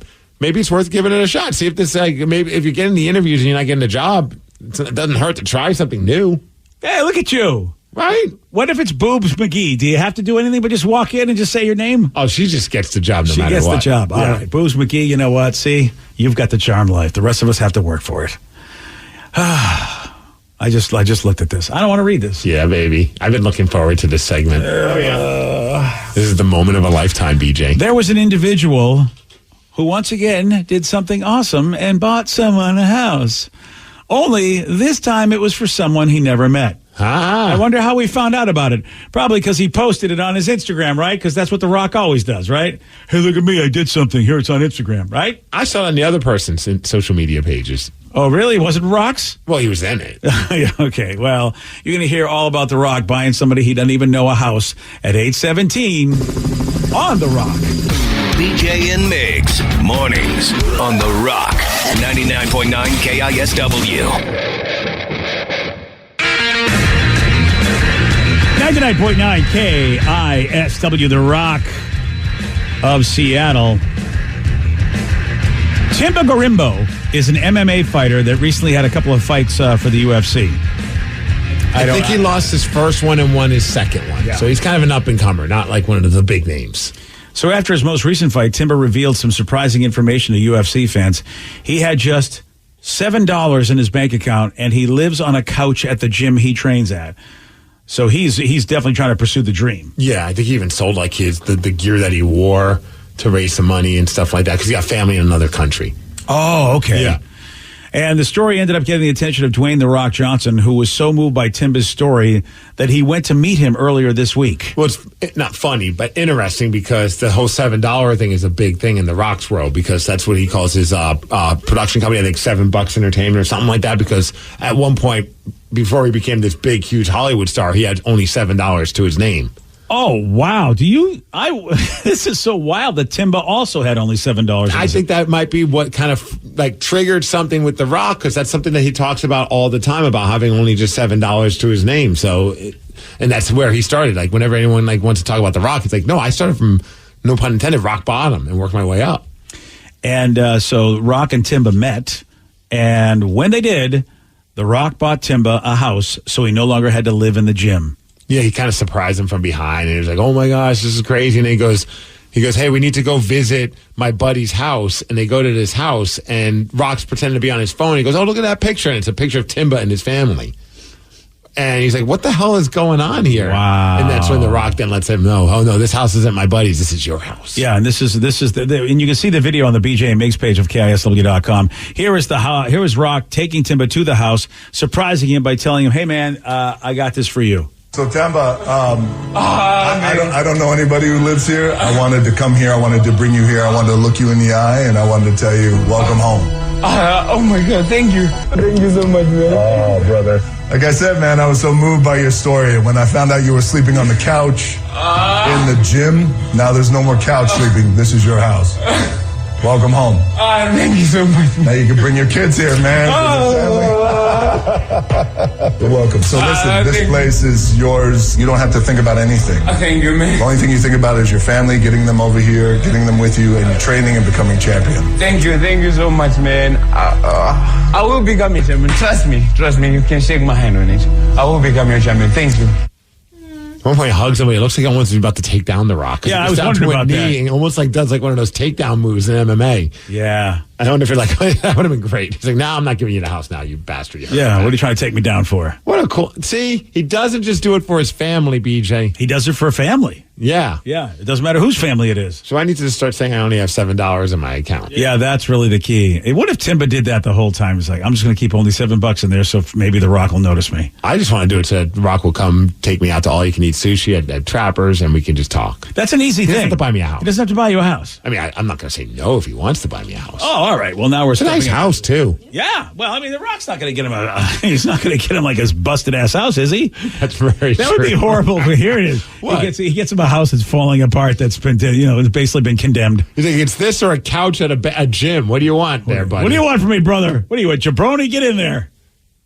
It's a nice looking joint. And he hooked him up with a bunch of clothes, of course, from The Rock's Under Armour brand. Any Terramana to be found? They didn't go into the liquor cabinet, but I bet there will be some. Yeah. So why did The Rock do this? Well, in this clip, which you can watch on the BJ and Migs page of KISW.com, he tells us why. But I got to tell you, man, your story moved me. When I found out that you had $7 in your bank account, I know what that's like. I was here in Miami when I had $7. But then also, you win your second fight, then you sell your fight kit. You buy a water well for your village in Zimbabwe so your people can have clean water. Because you could have taken that money, you could have put it down on a car, on an apartment, but you didn't. You took care of your people. And that just says exactly who you are. And that's why I flew all the way in, man, just to look you in the eyes, brother, and tell you I got your back. Thank you so much. Yes. Thank you, brother. Thank you so much.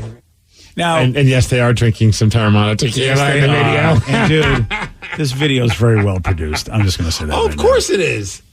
Still got a guy a house. Yeah, I'm not liking it. And he looks like he's not drinking tequila. He's drinking an energy drink, which I believe was The Rock's. Of course it was, yeah. Energy drink. I mean, this whole thing is very well produced. Yes. Yeah, this is. I thought maybe when you said it was on this other guy's social media, I thought, oh, maybe someone's just caught it on a phone. It's going to be really jumpy and whatever. But this is very well produced. He's got to get the content. Yeah. I'm okay to be a subject of his content if I get a free house out of the deal and some Terramana tequila. I'm just going to say, Keanu probably does stuff like this all the time. We don't know. One day I hope Keanu Reeves just puts out like a movie of all the awesome S that he does. Like he's like, you know what? You all kept saying how humble and private I am, but I've been filming it all, just waiting to put it all out in one giant piece. You know that's not going to happen. No, I know. You're right. You're absolutely right. It's not going to happen. Yeah. It's a good thing that The Rock did. I can't say it's not. And obviously this is, I mean, the guy's a great dude, taking care of his family back home, taking care of the entire, the entire community that he gave water to or something like that. Whatever. Yes, in Zimbabwe. Yeah. Like so, I mean, obviously, look, I mean, what are you going to say? And Timba definitely is like, this is my key to helping out people if I can become a successful fighter in America. I hope that this guy becomes one of the biggest names in the UFC. He seems like an awesome dude. How can he not at this point? I mean, unless he's just not good. Well, if not, at least he got The Rock to pay for everything. Well, there is that. I'm kidding. What if he quits right now? He's like, okay, this is the only reason I was doing it. I was just trying to get attention with $7 in my account. I'm not fighting anymore. I'm done. He calls his family. All right, hurry up over to America. We got the house. Yeah, I'm gonna go drive for Uber. I'm done. I'm not gonna go fighting anymore. Oh, yeah, it's a great story that was definitely well choreographed, well shot, well produced, well edited, and put up well on The Rock's social media. But we don't poo-poo over like guys like Mr. Beast, who kind of does the same thing, does good deeds, but also does it for content for his YouTube page. Yeah. I'm okay with that. That's all Mr. Beast does, though. You know, he doesn't have movies. Yeah, The Rock doesn't have tequila. He doesn't need to. Mr. Beast does have candy bars now, doesn't he? He does. Yeah, I haven't had. I mean, The Rock's making enough money. He doesn't need to go fly somewhere to go surprise someone with a house. Yeah, you say that, but then again, here he is doing it. You got to keep that machine going, baby. And all I want is just some sushi with the guy. You're not getting that. I'm not asking for much. I just want to have one cheat meal with The Rock. It's the worst Make-A-Wish that's ever been. Even if you were a terminal and had that as your Make-A-Wish, Rock would go, I can't grant that to this guy. It doesn't have to be sushi. We could go to Red Robin for all I care. Red Robin. I just want to go have a good lunch. Okay. And be super gluttonous with The Rock. All right. And try and keep up with what he eats. Okay. I don't think I could. Well, you can't, number one, because he's probably eating meat. No, but I could do the equivalent. All right, whatever that is. What if he demands that you eat what he eats? Is it, or are you done? You know, that might be the one day where I just kind of set aside all my things all right. going on. I think I'll be all right with that. All right. It's kind of like it's like Rumspringer. I'm trying to get you with meat. I was trying to get you to say no to Springer. The Rock in any way, but you're never going to say no to The Rock in any way. Have you seen this man? I have. Actually. How could you say no to him? Easily. I think I would just, put the word N and the word O right next to each other. He's one of the few people I can't say no to. He's The Rock, man. Yeah, he's The Rock. Whatever he needs. If he wants me to kill people, I want to do it. If he wants me to get a Terramana logo on my chest, I'll get it. Oh, wow. Tattooed. Let's go. Okay, then. I did not know. Tramp stamp? Would you do that for The Rock? Not Terramana. Maybe like the Under Armour logo that he has. The Rock logo. All right. Yeah, I'll do that. All right, fair enough. All right. Well, again, congratulations to Timba. That was a nice thing that happened to him. Seems like a good dude. Seems like a really, really amazing dude. Yeah. So, and congratulations to The Rock's editor. This was really edited very well. Nice piece. He has a team that follows him around for great content. I'm sure Keanu just decides, you know what? Just going to give you this house, and I'm going to fade away like Homer Simpson in the bushes. You won't hear from me again. Won't be on my social medias. I'm not going to crap on Keanu Reeves. I like Keanu Reeves. Yeah, exactly. I can like both. I can like one doing good things. crap on that guy because that guy's humble. That guy doesn't want the attention. I could love one guy for doing it and being humble about it, and I could love another guy doing it and putting it everywhere on his social media pages. With all of his brands. All of his brands all over this. It's like, that's what kills. Like, one time, can you give somebody a house and not have any of your stuff anywhere near it? Look, someone said, in all fairness, it only took him about 9 minutes for him to mention his tequila in the video. Right. He's getting better, isn't he? Yes. Yeah. All right. I guess we have to look for a silver lining. Someone asked Gen Zers and millennials to list things that older people, me, got right, or boomer complaints that they actually agree with. Okay, so we all see eye to eye on. Yeah, well, doesn't matter the generation. We're all on board. Yeah. Well, us boomers are the ones telling everybody, "Hey, come on, you guys, we're complaining about stuff, and we're saying you got this wrong." Finally, the millennials and the Zoomers are like, "Hey, man, maybe the boomers were right." Okay, yeah. So here we go. Here are the ones that they agree upon, and you Gen Xers, whatever. Well, we're the dominant generation. You know what? Somebody's going to hate you soon. I contend the Zoomers just are waiting for the right time to make you the enemy, just like millennials have made boomers the enemy. It's going to take us not being awesome, BJ. I don't see that happening. Okay. Last thing, I don't think I've ever had that. I don't even say, wow, those Gen Xers are amazing. All right, here we go. Physical knobs. Oh, this is, Danny. And Danny won't back down on this. Nope. What do you mean physical knobs? Like on a door? Physical knobs, buttons, dials are great because touchscreens suck for certain things. You need to be able to figure stuff out with just your hands and not have to use your eyes, which you always need to do on a touchscreen. Especially when driving. Yeah. Well, look at this box I have in front of me. Yeah. I got this wonderful box with all the sound effects. The buttons, I know where to go because I know the row. I know everything. You on a touchscreen, you're literally funny. You're right now caressing the button. Yeah, caressing the button. It's very awkward. It's so nice. I guess you found their happy place. Vicky, it's tactile. I don't like it. It's see what it does to his car. I don't even want to know. I'm never So, Danny, are you going to admit, because the other Zoomers and Millennials are admitting that us Boomers are right, that buttons and physical knobs. I don't need it. Touchscreens are good for certain things, but not for things when you're driving. I don't need a touchscreen for me to turn the heat on. Just got to learn it. You know what's funny? Like, I got the new Kia Sportage. I love it. I love this car, and it's got like that full dash. And I've never I'm most of the time I've only had like the random I have a couple touch things, but for the most part everything's been buttons, especially like your climate control in there. Yeah. But mine, it's like it has a row for all like the temperatures and stuff. But you hit a button, then it turns into the knob or the display for like volume and changing stations. So it's kind of like got both, which is fine. But sometimes I'm like, I need to like lower the heat, and I'm like, oh crap, I'm currently in radio mode or I'm currently in audio mode. Yeah, see, I guess I'll just have to deal with this until I have it, because I'm not going to look down and try and figure it, even though it's not that hard. But you know how it is. Like you take your eye off the road for a half a second, you just don't know what would happen. You've just explained why, if you've got a knob that you turn left to right, a clock knob, if you will, you learn the knob. This is where max AC is. This is where it comes out of the vents. This is where it comes out of the floor. This is where it comes 100%. out. You just turn it. You know which way it goes. That is one thing I would like to. I wish that they would just keep knobs on. Look at Danny. He won't back down, even though the rest of the Zoomers and Millennials are with us on this. But he just keeps everything, super cold. He doesn't believe in heat. Oh, that's right. He doesn't need knobs. He doesn't even turn. You're right. He's knobless. He just goes in the car, turns it on frigid, just like his entire so life. It's like get rid of the touchscreens in cars. There's something to be said, though, not just like the physical touch of certain things, but just the sound. Like I got one of those clackety like typewriter keyboards for my computer, and I love the way it sounds, like clack, clack, clack, clack, clack. It's just something in my brain that's just super soothing. So, but is it a touchscreen keyboard? No, it's like I connect it to my tablet my computer and just. And it just makes typewriter sounds. Yes, it's funny since I got this old school typewriter keyboard. I'm like, okay, I'm just gonna pull it up. It's gonna look like a vintage thing, and it looks like it's a rave on her keyboard. Yeah, it's a space keyboard. It's all these crazy lights. There's nothing vintage in what it looks like. Though. No, it's just the sound that I love. And it was on my wish list, and somebody was lovely enough to buy it. Do you have your phone sound turned on? I was about to ask that question too. Yes, I love that. So you hear sound. the clickies? I like the clicky sound. Yeah, you can't be discreet with people if you're like in a conversation going, boy, that's Steve. I don't know. Has she ever been discreet about playing on her phone while we're in conversations? No, I just turn off the volume thingy, and then I can go clickety clickety. So we've got other boomer complaints and things that they felt they were right about, and Gen Z and millennials are agreeing that boomers are actually indeed right. Okay, what's the next one? If you're setting off fireworks at 10 p.m. and it's not July 4th, yes, you are a jerk. Or if the Seahawks just won a game, I'm okay with that as well. Oh, I love number 3. You remember the fight I had at my party with a guy that complained that I did not have the right kind of soda that he wanted. And he brought nothing to my party. Oh, yeah. Dude, I can see how you have to bring something to a party. I can't believe that people come and don't.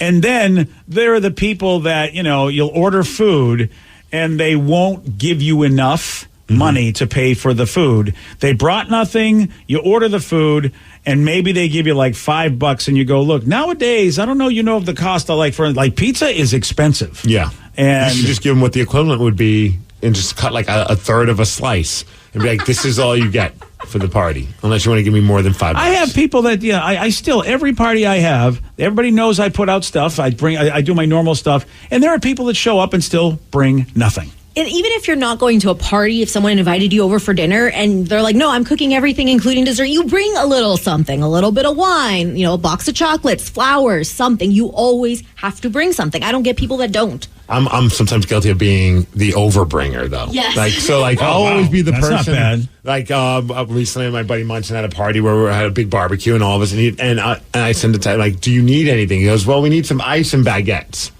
I was like, well, ice I'm not going to be able to pull up because I have a bunch of things to do, and I'm going to have it sit in my car. So hit somebody else about that. I'll bring a baguette. That's fine.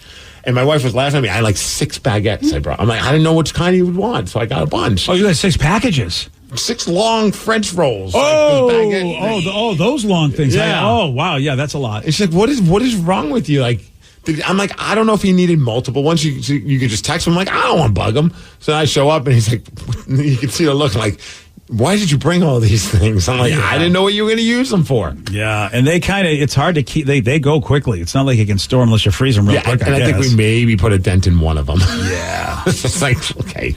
Do you want me to take some of these home?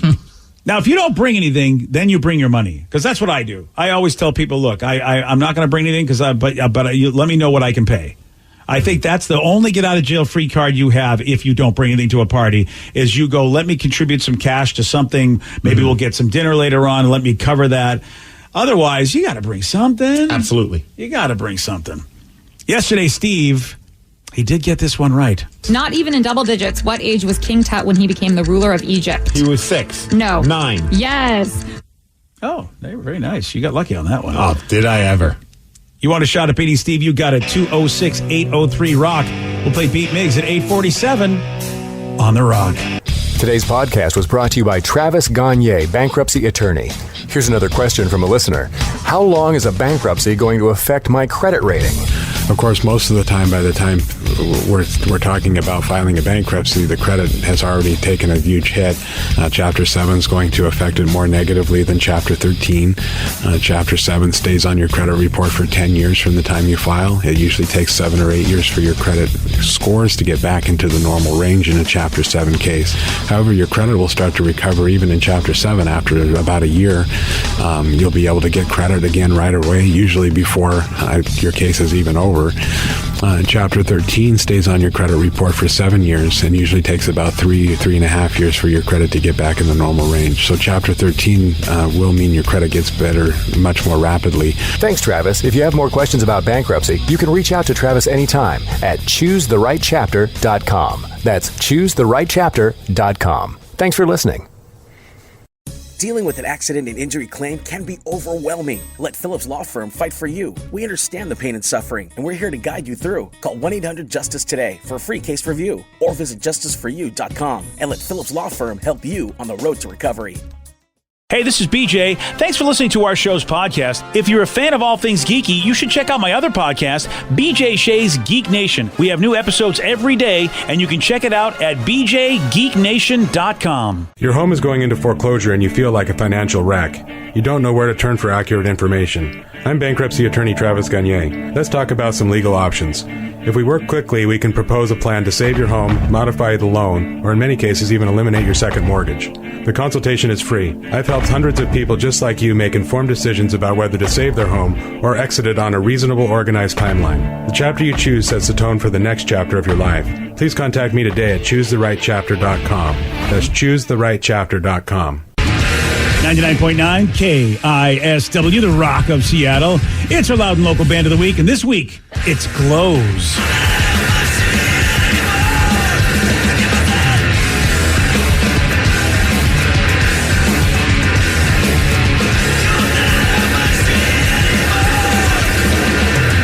Listening to the loud and local band of the week, Glows. You want to find out how to get their music? I'll check out their record, The Second Best of Glows, which I think is such a great name. And also shout out to my friend Aaron. He's the lead singer of the band. He used to be in a band called The Ruby Dose. If you love them, you're definitely going to love the Glows. You get more info on the BJ and Migs page of KISW.com, and you're going to get more local music Sunday nights here on The Rock. It's a show called Loud and Local. It airs at 8, and yeah, great Pacific Northwest music. 2 hours of it. Bands like Glows.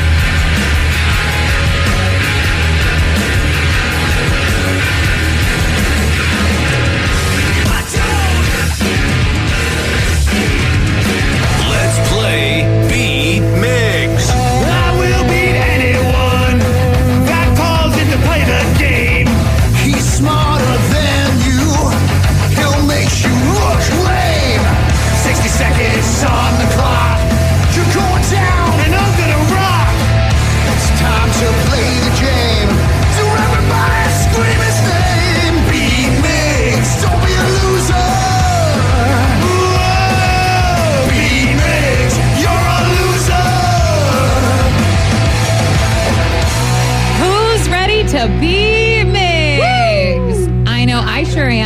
guys, we made it. It's Friday. It's Friday, gotta get down on Friday. Everybody's looking forward to the weekend. Friday, getting down on Friday. Everybody's looking forward to the weekend. Partying, fun. Looking forward to the weekend. We made it through another week, you guys, and Danny was indeed jumping. And if you want to see him jump some more tonight, if any of y'all are going to be in Portland, Wait, what's going on in Portland? he's running emo night. Oh, that's nice. What else does Danny do on Fridays? And he's going without his partner in crime. He's doing What? it solo. Yeah. Wait, Joe's not going with you? Joe's not coming with me. Joe, what happened? You know, it's tough, man. I couldn't make it down to Portland this weekend. Danny's flying solo. There weren't enough White Claws in Portland for me. Joe, you can make it down if you really want to. You know what? There's always a chance. You never know.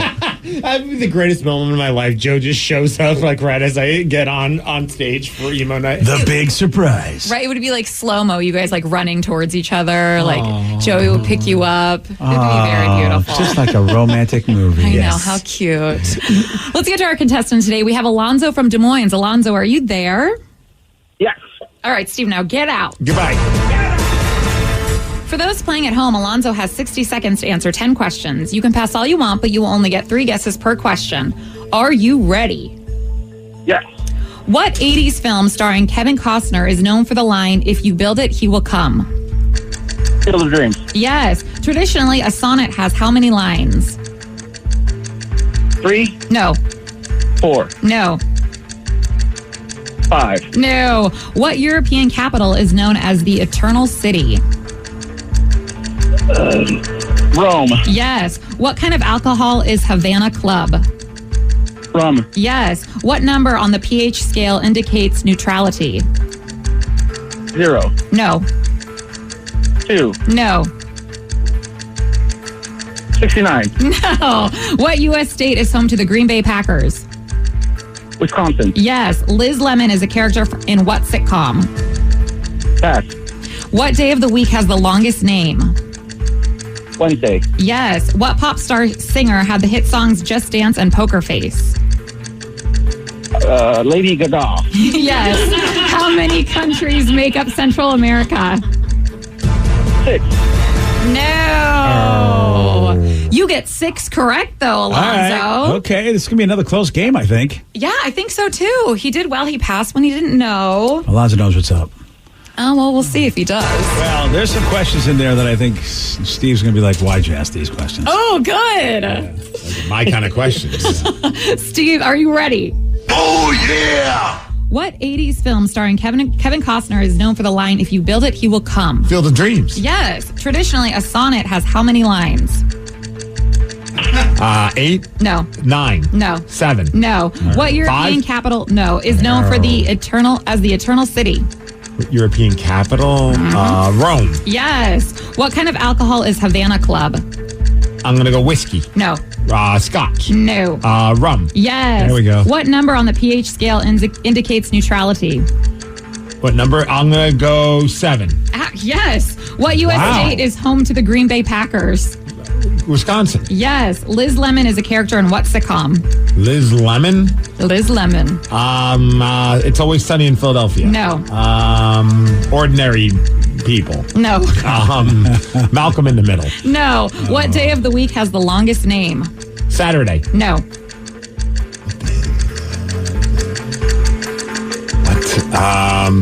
Thursday? No. Friday? No. Wow. If that's Wow. causes a tie or a loss, I'm unbelievable. It did cause a loss. 6-5. Oh my God. The longest Wednesday. name. There we go. You deserve to lose that one, sir. As I was walking in, I go, man, I'm just really feeling extra tired right now. Alonzo, good job, buddy. Right on. Yeah, wow. You were so convinced, too. You were like, I thought it was Sarah, you're Saturday. wrong. Yeah. It's Saturday. I think there's no other day it could be. Oh, man. That's okay. You know what, though? I do have a special message for you. I'm a loser, and I lost someone who means to me. Yeah, you should go home. I'll let you go home. What the heck? Listen, we all get to go home. It was something. Does anyone know a sonnet has how many lines? I'm not a poetry guy, so I don't know. No, 14. Yeah, did you have any idea before that? You don't know that, do you? Yeah, I know a sonnet is something, and then a haiku is something else. Haiku is 5. 5, yeah. Something's 5, something's 14. So yeah, I'm not a sonnet guy. I know people love their poetry and their poetry slams. I mean, I don't even know if a sonnet is considered a poem. I have no idea, but I think it is. Yeah. I kind of, it's never been my jam. What's like a famous sonnet?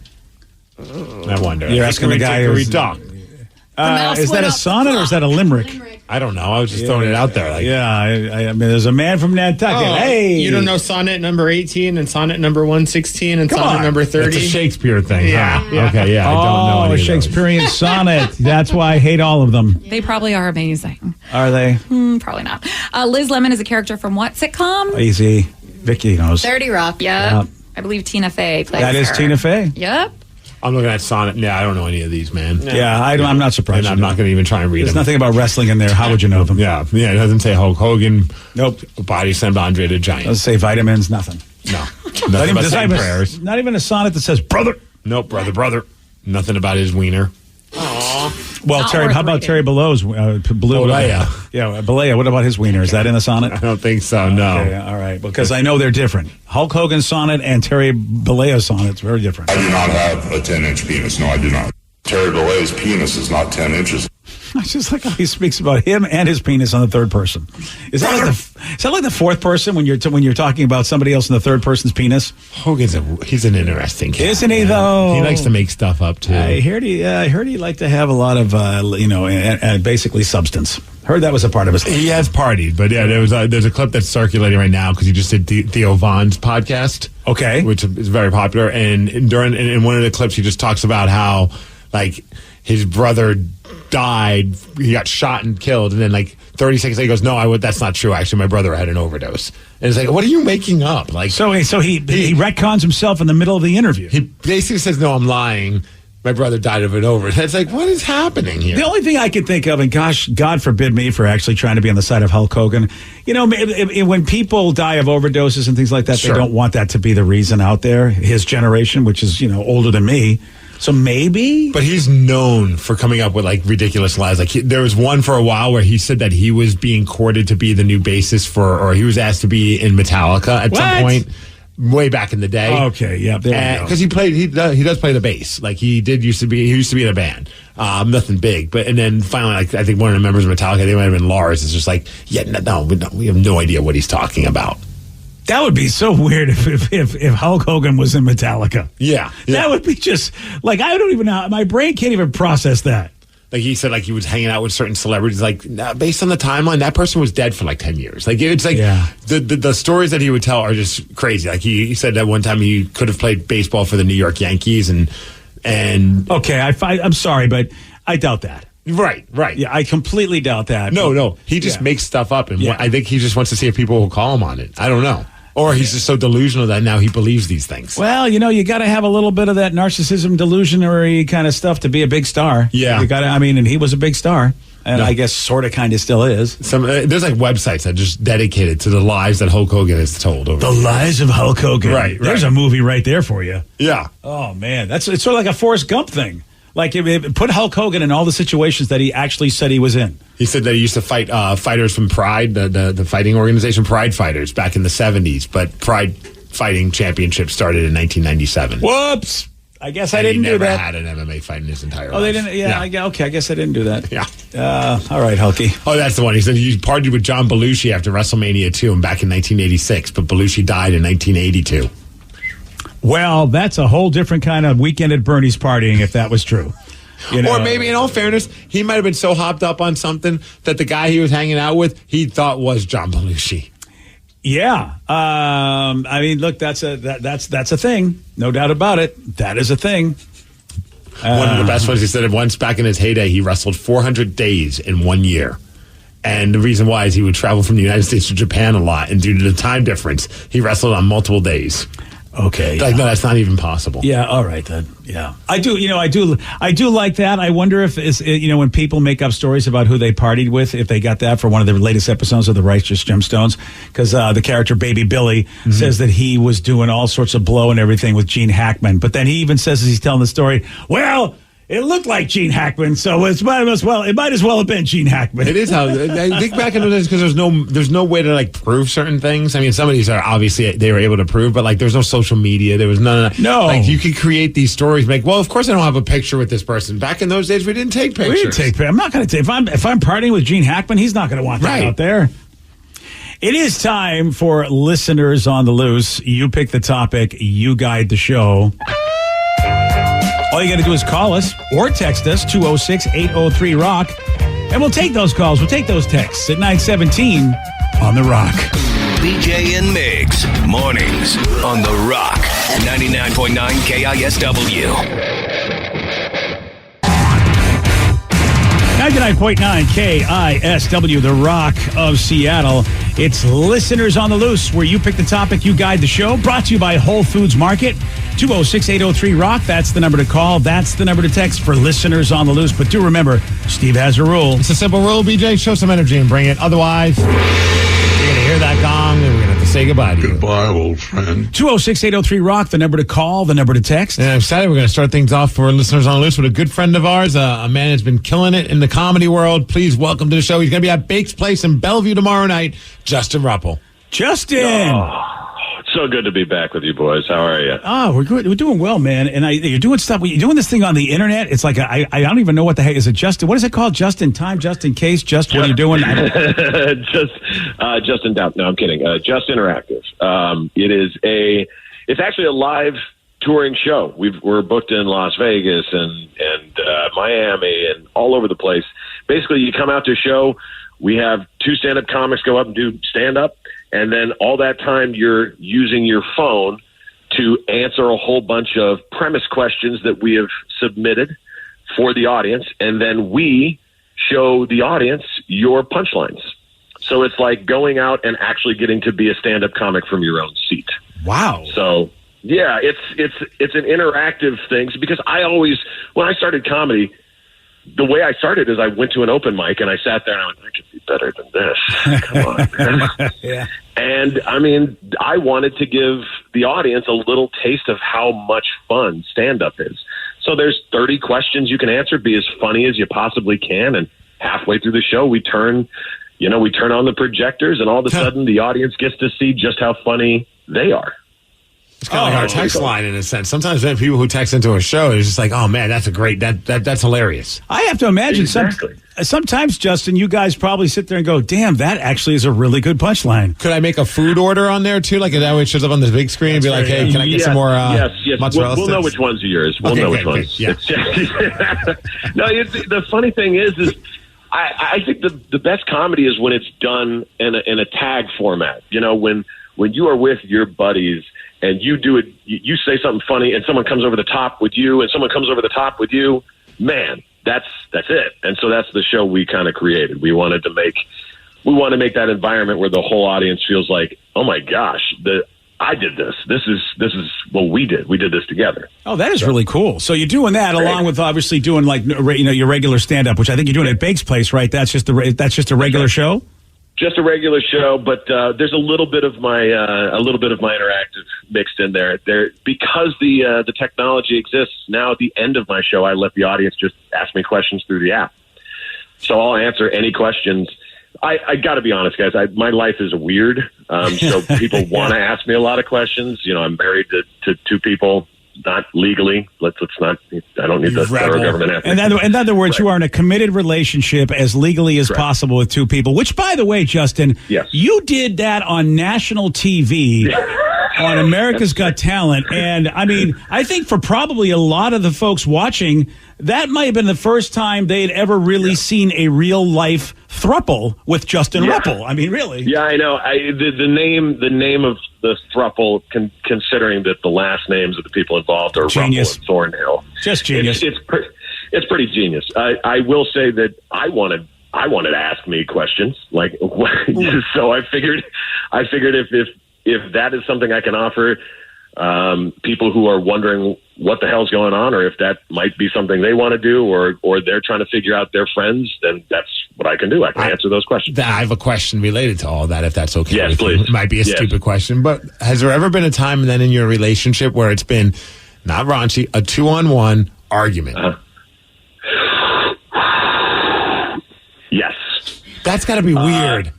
Yeah, it is. It is weird. But here's the thing, and tell me if I'm wrong about this. But like, when it's you arguing with somebody in your life, and it's just you versus them, what is the first thing you do when you're both, not backing down? You go get somebody else. Yeah, but I don't want them to side with the other person then. That'll piss me off because then I just backfired on me. That's a hard thing. Yeah. It's sometimes you're wrong. Yeah. No, sometimes they're both wrong and I'm still right. Yes, but they're smart women, so it's very, very, very rare. Do you feel like it's more 2-on-1 where both women are arguing with you, or do you find yourself, it just depends? Here's the thing, and this is me being as honest as I can. There's not much arguing.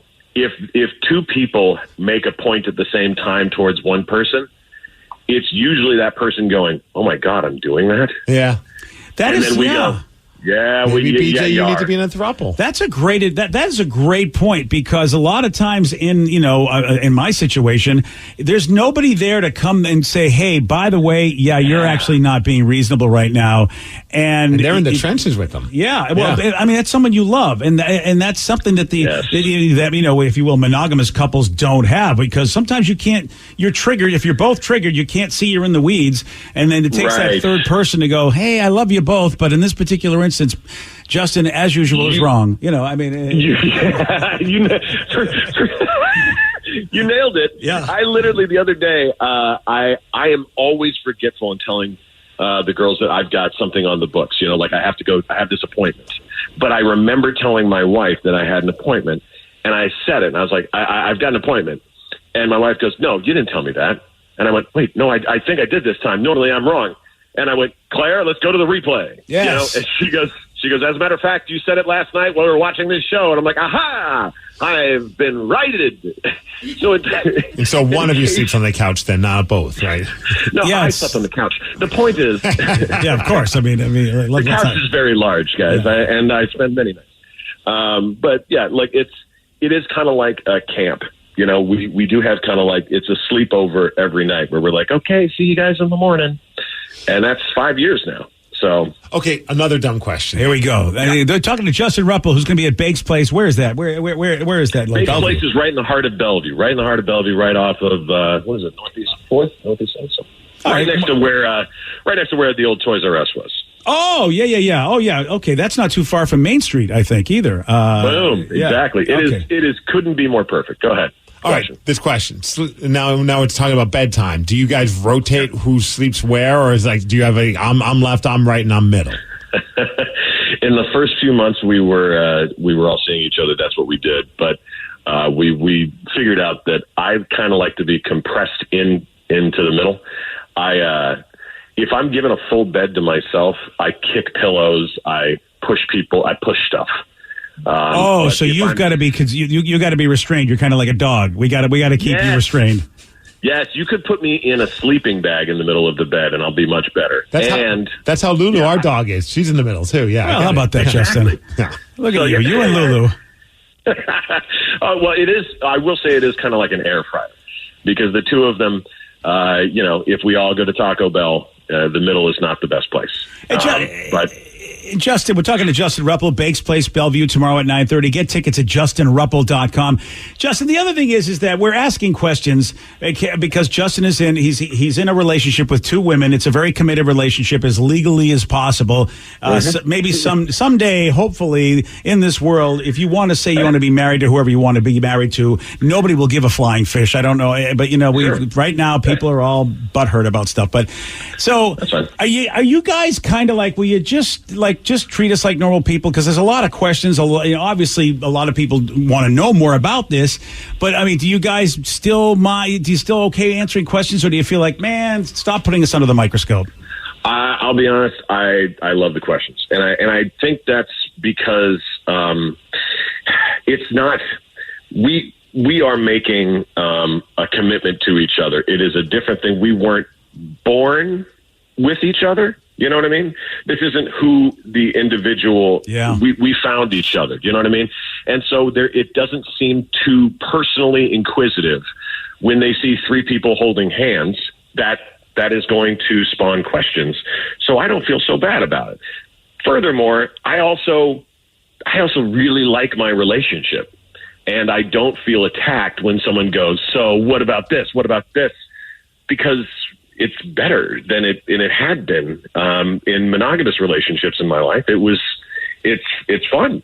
And so when people ask questions, I get to talk about the people I love, and I get to, it's a good attitude. Yeah, Was it a trip for you though? Because I mean, a couple people were like, "Is this the Justin from America's Got Talent?" Like, absolutely. I remember seeing some friends that are polyamorous go on social media, and you kind of became a positive face for that community, and like a lot of people were showing like a lot of love. That I'm like, oh crap, I know Justin. That's crazy. And then I realized, oh, America's Got Talent's how they figured out your story and all that. Yeah. But it's got to be a cool feeling to know that there's a lot of people in that community that maybe didn't have someone that represented them in a public eye on a big mainstream platform like America's Got Talent. I couldn't agree. That feeling is a lot of responsibility, but also really an honor, because the amount of people we've met in our life being in this little relationship style. There are all sorts of religions and socioeconomic backgrounds and races and cultures of people that we have met who are polyamorous and having to keep it quiet because they don't want to be judged, or they don't, they like the way they're going. They maybe have kids, they maybe have families and that don't necessarily agree with them. And when we went on national television and said, hey, we're okay with it, we go ahead and judge or feel however you want. And those 4 judges were nice to us and sweet. I think there's a lot of people out there who are like, hey, maybe it's okay if we just tell the other people that we love more than just one person. That's literally all it is. And that's a pretty cool feeling. No one necessarily was dreaming about being a impression-based comedian. So I'd rather them ask questions about that. So that's fine. Well, the relationship is good. And speaking of that, by the way, if you haven't seen Justin, he's got such an amazing performance that he does with all of the great impressions that he does. We've been talking to you all about, obviously your relationship and being very inquisitive, but you are also a funny dude, and I've given you no time. I don't know if you've been working on anything, if you've got like a fun thing that you want to do on the show today to get people to the show. Your audience is the best, so I'm going to give you... I always try to do the newest impressions on your show. Very excited. And I've been watching that Smartless podcast live on HBO, or Max, as it's called. And I can't get enough of Jason Bateman and Will Arnett talking to each other. Oh, I know. Oh, my God, they are just ridiculous. So they are so perfect to one another. So here's my impression of any conversation between Jason Bateman and Will Arnett. Yeah, hot Jason. Hey, Will, why don't you take that out of your mouth, okay? we're hoping to fit into our clothes. Yeah, big guy, maybe put it down. Maybe we don't need to eat right before our show, okay? Oh, really? Is that the way it's going to go? Because you're having a hard time standing up, Jason. You're having a hard time standing up. He's emaciated. He hasn't had food. Hey, quickly, could you stuff a cow inside of another cow into a chicken? And then could you bake that into a chocolate chip cookie? And then could you get that over to me? That would be good. I don't know what I'm talking about. I don't even know. This is crazy. Magic. Oh my God! I've listened to that podcast, and those guys. Those are those two. That is amazing. That's fantastic. Justin Ruppel. Yeah. I miss you guys, man. Thank you so much for having me here today. Oh, we're very happy to have you, buddy. Thank you for being really cool, talking about your situation in life, your relationship. And please get to Bake's Place in Bellevue tomorrow night at 9:30 p.m. That's where you're going to get to see the whole show. JustinRuppel.com is where you can get tickets. You can get them on Instagram at The Ruppel. Justin, we love you, brother. We're so happy to see you doing so well. Gotta love a local boy doing it, man. Always. Yeah, take it easy, buddy. Take care, guys. There he goes, Justin Ruppel. God, he's right. I mean, if you that podcast, that's exactly what those two sound like on that podcast.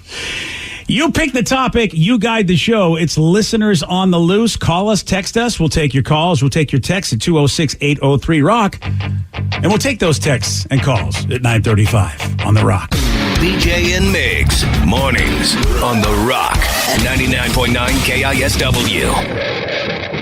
No matter where this summer takes you, don't forget the chips and sips. Because whether you're poolside with a tangy bag of Lay's Limon or catching some waves with a classic can of Pepsi, you can always shop your favorites at Walmart.com. 99.9 KISW, the Rock of Seattle. It's listeners on the loose. 206-803-ROCK, the number to call, the number to text. Let's go to Riley in Albuquerque, listening on the Odyssey app, AUDACY. Riley, you're on the Rock. Everybody. Hey, buddy. Yeah, thank you. So earlier you were talking about The Rock gifting that guy a house. Yes. And what I want to know with this whole thing, because the guy's got $7 to his name, how much of this is The Rock actually contributing towards? Because someone's got to pay taxes on that house. Someone's got to pay for the insurance. I'm gonna, you know what? Like, what happens? Yeah, we got to gong. I got to gong you, buddy. Not because of your contact on your phone. But I think I got the question. Yes. It's our stupid phone line, and just making so I just. You sound like a dwarf, and it had some weird kind of click. Yeah, so we're gonna. But anyway, the question was: do you think the guy? That is an interesting question. If the guy's got no money to his name, The Rock builds him a house, gives it to him. Does he still have to pay taxes on that? You know, because it was a gift. I wonder if there's they worked out a deal. I don't know. X amount of years, I'll take care of it, and then you're on your own. Yeah, that's a really good question. The only way is if Rock actually bought the house, it's in his name, and just lets the guy live there rent free. Then he wouldn't have to pay taxes. And then he kicks him out when he finds a better story out there. What if that's the thing? He kicks family members out. He only has one house, and he always restages it, paints it, makes it look brand new, and then says, "I gave you a house." And then so you widen back, and there's a shot of him at the front door, so excited to get his new house. And as you widen back, you see Rock's mom walking down the street with all of her belongings. Yes. Yeah. Yeah. Yeah, it could very well be. With a parting gift, a bottle of half-drank Terramana. Here you go, Mama. Yeah. Here you go. Take some Terramana. Yeah, I always you wonder about those things because I know on TV shows you want a car, you got to pay the taxes. Got to pay the taxes. I got a feeling that he doesn't want to deal with that headache, and he's so rich that he probably covered it. That's just my assumption. But you still have to cover that. You know, you got to you'll have to pay. It's so I don't know how he figures it out, but he probably did. He probably just said, here's a check for whatever. But then that's also a gift. You got to pay taxes on that gift, and it's all just confusing in my brain. Oh, it's got text breaking news. I saw Boom at the Seahawks training camp yesterday. All I could think of was Migs. Oh, tell Boom I said hi. Boom is back. Some people say he never left. He was just working the suites. Yeah, okay. Was he not good enough to go in the field? I think I'm not sure it's the real Boom. I think Boom was replaced by aliens. Wouldn't it be funny if at some point during the game, Boom's on the field and he takes off his head and underneath it, it's Bowie. Oh, that'd be a great Mission Impossible reveal. Right, just pulls it off, and all of a sudden, Bowie's head's way bigger than Boom, so it's very ignorant of me to even say that. But know, we'll fix that in post. Someone has a picture right there. There's Boom. There's Boom. He's back. Oh, that's amazing. For a while, we had only seen Blitz, the mascot of the Seahawks, and we hadn't seen his little buddy Boom. I'm more of a Boom guy than Blitz, only because I have a picture with Boom and no pictures with Blitz yet. See, I thought when the Legion of Boom sort of just eroded, I thought that was the same thing that happened to Boom. Oh. It's well, everybody's gone, so maybe I felt like, when Bobby left. He's just living with Cam Chancellor? Yeah, go hang with Cam. Yeah, see what Earl's doing. I don't know if you want to hang with Earl. I think you get in trouble with Earl. I think if you're going to hang out with anyone from the Legion of Boom, Cam might be your best bet. Oh, speaking of which, looks like Gino's not going to get in trouble. They're dropping all the charges. I did see that with the DOI stuff. Yeah, so that's go into the season without any thoughts on your mind. That's a nice thing. Yeah, the whole thing sounds very interesting, just the story behind it, because it didn't sound like he really blew a very high alcohol. It was still below what is legal. He was legal. Maybe they're using Australian rules. You remember with Australia, all you have to do is think about alcohol and they pull you fast, over? And I think that had something to do with it. If he would only just steal donuts, that's all you got to do in this town, you should be okay. Well, he's stealing the hearts of all of us in Seattle. Yeah, he is. I saw one thing that said that the early predictions is they think we're winning the division. Have you seen that? I've seen a couple of different people say that. I hope they're right. I think it's better than them going, you guys are going to be in last place. Oh, definitely. Like last year. I think they made some great draft picks, and you're hoping that they're going to be impressive during the season. Yeah, that's the thing. And then the guys from last year that were rookies, like those offensive linemen. It was a good season. Yeah. All you got to keep your fingers crossed is our running backs can stay healthy. Oh, we have running backs? I thought we were just giving up on that position. Honestly, they might start asking you to do it. You might be less injury prone than some of the. At this point, why not? I'll take the money and probably will be in as long as any running back is. It's like some kind of weird Marshawn Lynch curse that ever since him, we've just not been able to keep a running back healthy. It does really make you appreciate guys that can play that position for an extended period of time without much injury. It is It's because insane. it's a beating. It really, really is a beating. Oh, someone just texted in. I'm so glad. They wanted to know, hey, Migs, have you watched Hidden Strike yet on Netflix? Curious what you think. Oh, what is this now? This is the John Cena. Oh, the one that's Jackie bad. Chan. Oh, Jackie Chan, John Cena that got, 17% on Rotten Yeah, man, Tomatoes? dude, you just throw it out there. You haven't watched it. You 57% guys, that was audience. bad. You don't know if it's bad or not. The audience seems to think it is. That's up to 22%. Oh, on the wow. critics and 54% on the audience. That went down on the audience. I Okay. thought. Yeah, the audience. I guess the audience Well, I is think getting it's wise just to this unfair one. of you for not seeing the movie to say that it's I bad. said it's bad based on what the critics and the audience is Fair. saying. I'm not saying I think it's bad. Yeah. Well, I watched it yesterday. Oh, you did? Yeah. You actually what? You said you were going to do it this weekend. You Yeah. couldn't wait. I was a little too fired up. I wanted to watch it. All right. Well, you know what? Look, you saw it. You Yes. get to give your review, and your review is more valid than mine. Thank you. And it's not bad. Oh, that means it's not good. It's red rotten. Oh, It's terrible. You say it's bad. So bad. You like that crap. I gave up. I wasn't even falling asleep. Like, my wife fell asleep, of course. That's a given. But even she's like, what's up with the special effects? I'm like, they're terrible. Like, they're just, it's comical how bad they are. Oh, I hate that. I hate when they just cheese out on the effects. And it's like, come on and get to the core. Get to some action. You know what I mean? Like, yeah. Oh, it's not good. Nope. Honestly, and I don't know what it is, but like I knew it was going to be bad when the movie started. And you know how like they have like the little intro video for whatever production house? Yeah. They had like 30 of those. Oh, it's like how many people are involved in funding this stupid movie? I would be like, maybe I don't want to put my production house on this. Dude, I'm like, how long? At what point are we going to get to the movie? And then finally get to the movie, I'm like, I'd like to go back to the production stuff. Yeah, that was probably the best part of the movie. Maybe it gets better. I won't know. I gave up on it.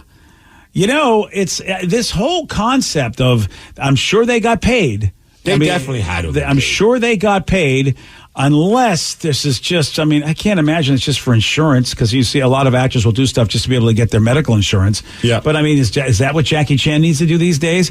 John Cena has definitely been a part of a lot of good stuff. That's why, honestly, I was like, if this was Cena from 10 years ago, I'd be like, yeah, I expect this to be, maybe 15 years ago, like when he was doing like the Marine and 12 Rounds and all those like bad WWE movies. I'm like, okay, that's what you expect from a John Cena film, but he's been in good movies recently. Yeah, but then you get the payday, and then you pull an Adam Sandler, where it's like, is it every other movie, every 3 movies, it'll be halfway okay? Well, maybe I have to stay away from the Netflix ones. That's right there. That should have been the warning sign. Yeah. It's a Netflix movie. And so many actors are now doing that. They're going with Apple TV Plus, they're going with Prime, they're going with Netflix, and that's where you see them.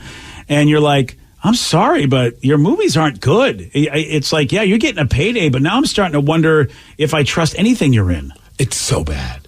Oh yeah, that's unfortunate. And they just won't stop they're trying to develop the story, and the story's taking forever, and you're just like, we know what you're trying to do. You don't need to spend this much time. Yeah, that's the Does thing. you get paid by the minute? Is that why we're dealing with this? Well, dude, think about it. For as long as you stream, I think that's You're right. exactly why they do it that way. I gave up on it. I don't blame you, man. Not everything is Bird Box. So it says, have you guys tried Twisted Metal yet, though? That's a fantastic TV series. Highly recommend it. BJ will probably hate it, though. Oh, really? Why's that? I don't know. I think they're maybe just trying to be funny or whatever. But well, a couple people even said Twisted Metal is awesome. They know me, though, so they probably right about that. I've heard great things about Twisted Metal. I need somebody who knows what I'm about to watch that to see if I should give it a shot. Because like Vicky and I have too much TV to watch, and even we beg each other to watch the shows that we know we both would like and we don't. Oh, it's got Samoa Joe in it. Who's Samoa Joe? He's a wrestler. Oh, He Jesus, plays I'm not Sweet watching Tooth. He plays the main character. Oh, he's Big Man? He's the big man. Sweet He's Tooth. a wrestler? But he's voiced by Will Arnett. Oh, okay. So it's just his body. It's just his body that is playing him. That's Will Arnett all. does In his Twisted voice Metal? In Twisted Metal. Oh, well, Will- Big Man's a really good. How do yes. you know? You watched Sweet Tooth. You missed it. You didn't even get to see him. No. Sweet Tooth is the name of the character. I don't know what we're even saying. I haven't watched Twisted Metal. I'm sorry. Wait, Vicky, you got me confused. What does Sweet Tooth have to do with Sweet Tooth it? is the main is one of the main baddies. He's like the clown looking guy. So it's Twisted Metal. Twisted Metal. We're not yeah. talking about the TV show Sweet Tooth at all. Mm-mm. All right, I stand Sweet Tooth is corrected. the name of the character. Yeah, I have no idea what that is. But I can tell you about Samoa Joe. Yeah, never mind. I thought it was a guy, but it was not the same guy I'm thinking of. Therefore, I don't care. Okay. But Twisted Metal Twisted Metal's a good video game property, though. Yeah. So even though people say I would hate it, I do appreciate the video game itself. It's a really cool concept, so I might like it. Another person that's the show Twisted Metal on Peacock. It's not too bad. Oh, it's on Peacock. I'm not watching it. Oh, man. I got enough services. I can't do it. Someone's got to, they got to draw. The lawn's got to be dry. I watched commercials on Peacock. I was happy to do that, and then they stopped doing that. I was like, well, I'm not paying you. Yeah. I'll watch your commercials. That's a fair deal. Well, I did that for a while. You had it for free for a little bit. They sucked you in. And I watched their commercials. Yeah? It did not good enough for them, apparently. No, okay, Peacock, you know what you can do. I imagine it involves one of the words in that title. Go suck a pea. Okay. Out of a can. Interesting. Can of peas. Mm-hmm. Yeah, not a can of corn. All right, hey, Ryan Castle, you know that guy, right? Never heard of it. He's Sweet Tooth, I hear. Yeah, he's Sweet Tooth. Yeah, Samoa Joe plays him. He's going to be on this afternoon. He's the part of Ryan Castle played by Samoa Joe. What do Ryan Castle and Google have in common? Oh, you're going to find out at 9:50 on The Rock. BJ and Migs, mornings on The Rock, 99.9 KISW. And now, the Ryan Castle question of the day. What do Ryan Castle and Google have in common? I have all the answers. Yes, you do. Ask me anything. Are they correct, though? Sure. Oh, all right. Well, it's good enough for me. See? That's what the internet's all about. That was my first answer, and it was correct. Woo! 1%, both are a great way to find porn. There you go. Steve keeps the safe mode on both. Are people still searching for... Do you go to Google and just search porn? You have to be careful how you search booby for porn. pictures. Yeah. Right. Now I want to Google booby pictures. I'm going to see what happens. Hot chicks. Okay, here we go. I would like to not have to be at that HR meeting. It's booby stock photos. It's a bunch of birds. There is that. Yeah. Okay. And I'm a child. No, they're actual boobies. But they're like more cartoony kind of boobies. Oh, well, that makes sense. Look at that. They're the fun version. Oh, booby pillows. I like the hat with the boobs on it. I need that hat. I need. Can I get that? Can Amazon deliver that today so I can wear it to the Greta Van Fleet show tonight? Oh, you will be a hit. It's called the Uzi Booby Cap. Okay. I can get it to you by August 9th. Oh, damn it. Not enough. Hey, there's a dude that was arrested in Florida because he led police on a high-speed chase. And he was driving a Google Street View car. Come on. I want to see the footage of that. Please. Yeah. And you go to the Street View and it's just a blur. Or it's a guy in handcuffs. Yeah, that's fantastic. With the cops behind him. Oh, man. I don't know why, but it was 100 miles per hour, this Google Street. Yeah, because you're going to get real blurred versions of those your cars went that fast. I didn't either. Yeah. You know what I know doesn't go fast? It's a 12-pack. Yeah. It's there for a while for you to savor. And Ryan's got it next on The Rock. BJ and Migs, mornings on The Rock, 99.9 KISW. Today's podcast was brought to you by Travis Gagne, bankruptcy attorney. He's here right now and has agreed to answer more of your questions about bankruptcy. How much does bankruptcy cost? Well, bankruptcy costs, of course, vary depending on what type of case you're filing. There's a certain amount of court costs and other out-of-pocket costs that you're going to have in any case. The filing fees in a bankruptcy case are about $300, whether you file Chapter 7 or Chapter 13.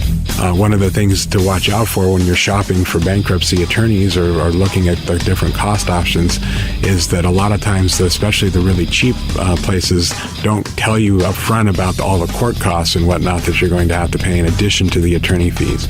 So make sure that you get the full picture when you're comparing prices of bankruptcy lawyers on what the attorney fees are, how much your court costs are going to be, so that you can really make a true comparison. Thanks, Travis. If you have more questions about bankruptcy, you can reach out to Travis anytime at choosetherightchapter.com.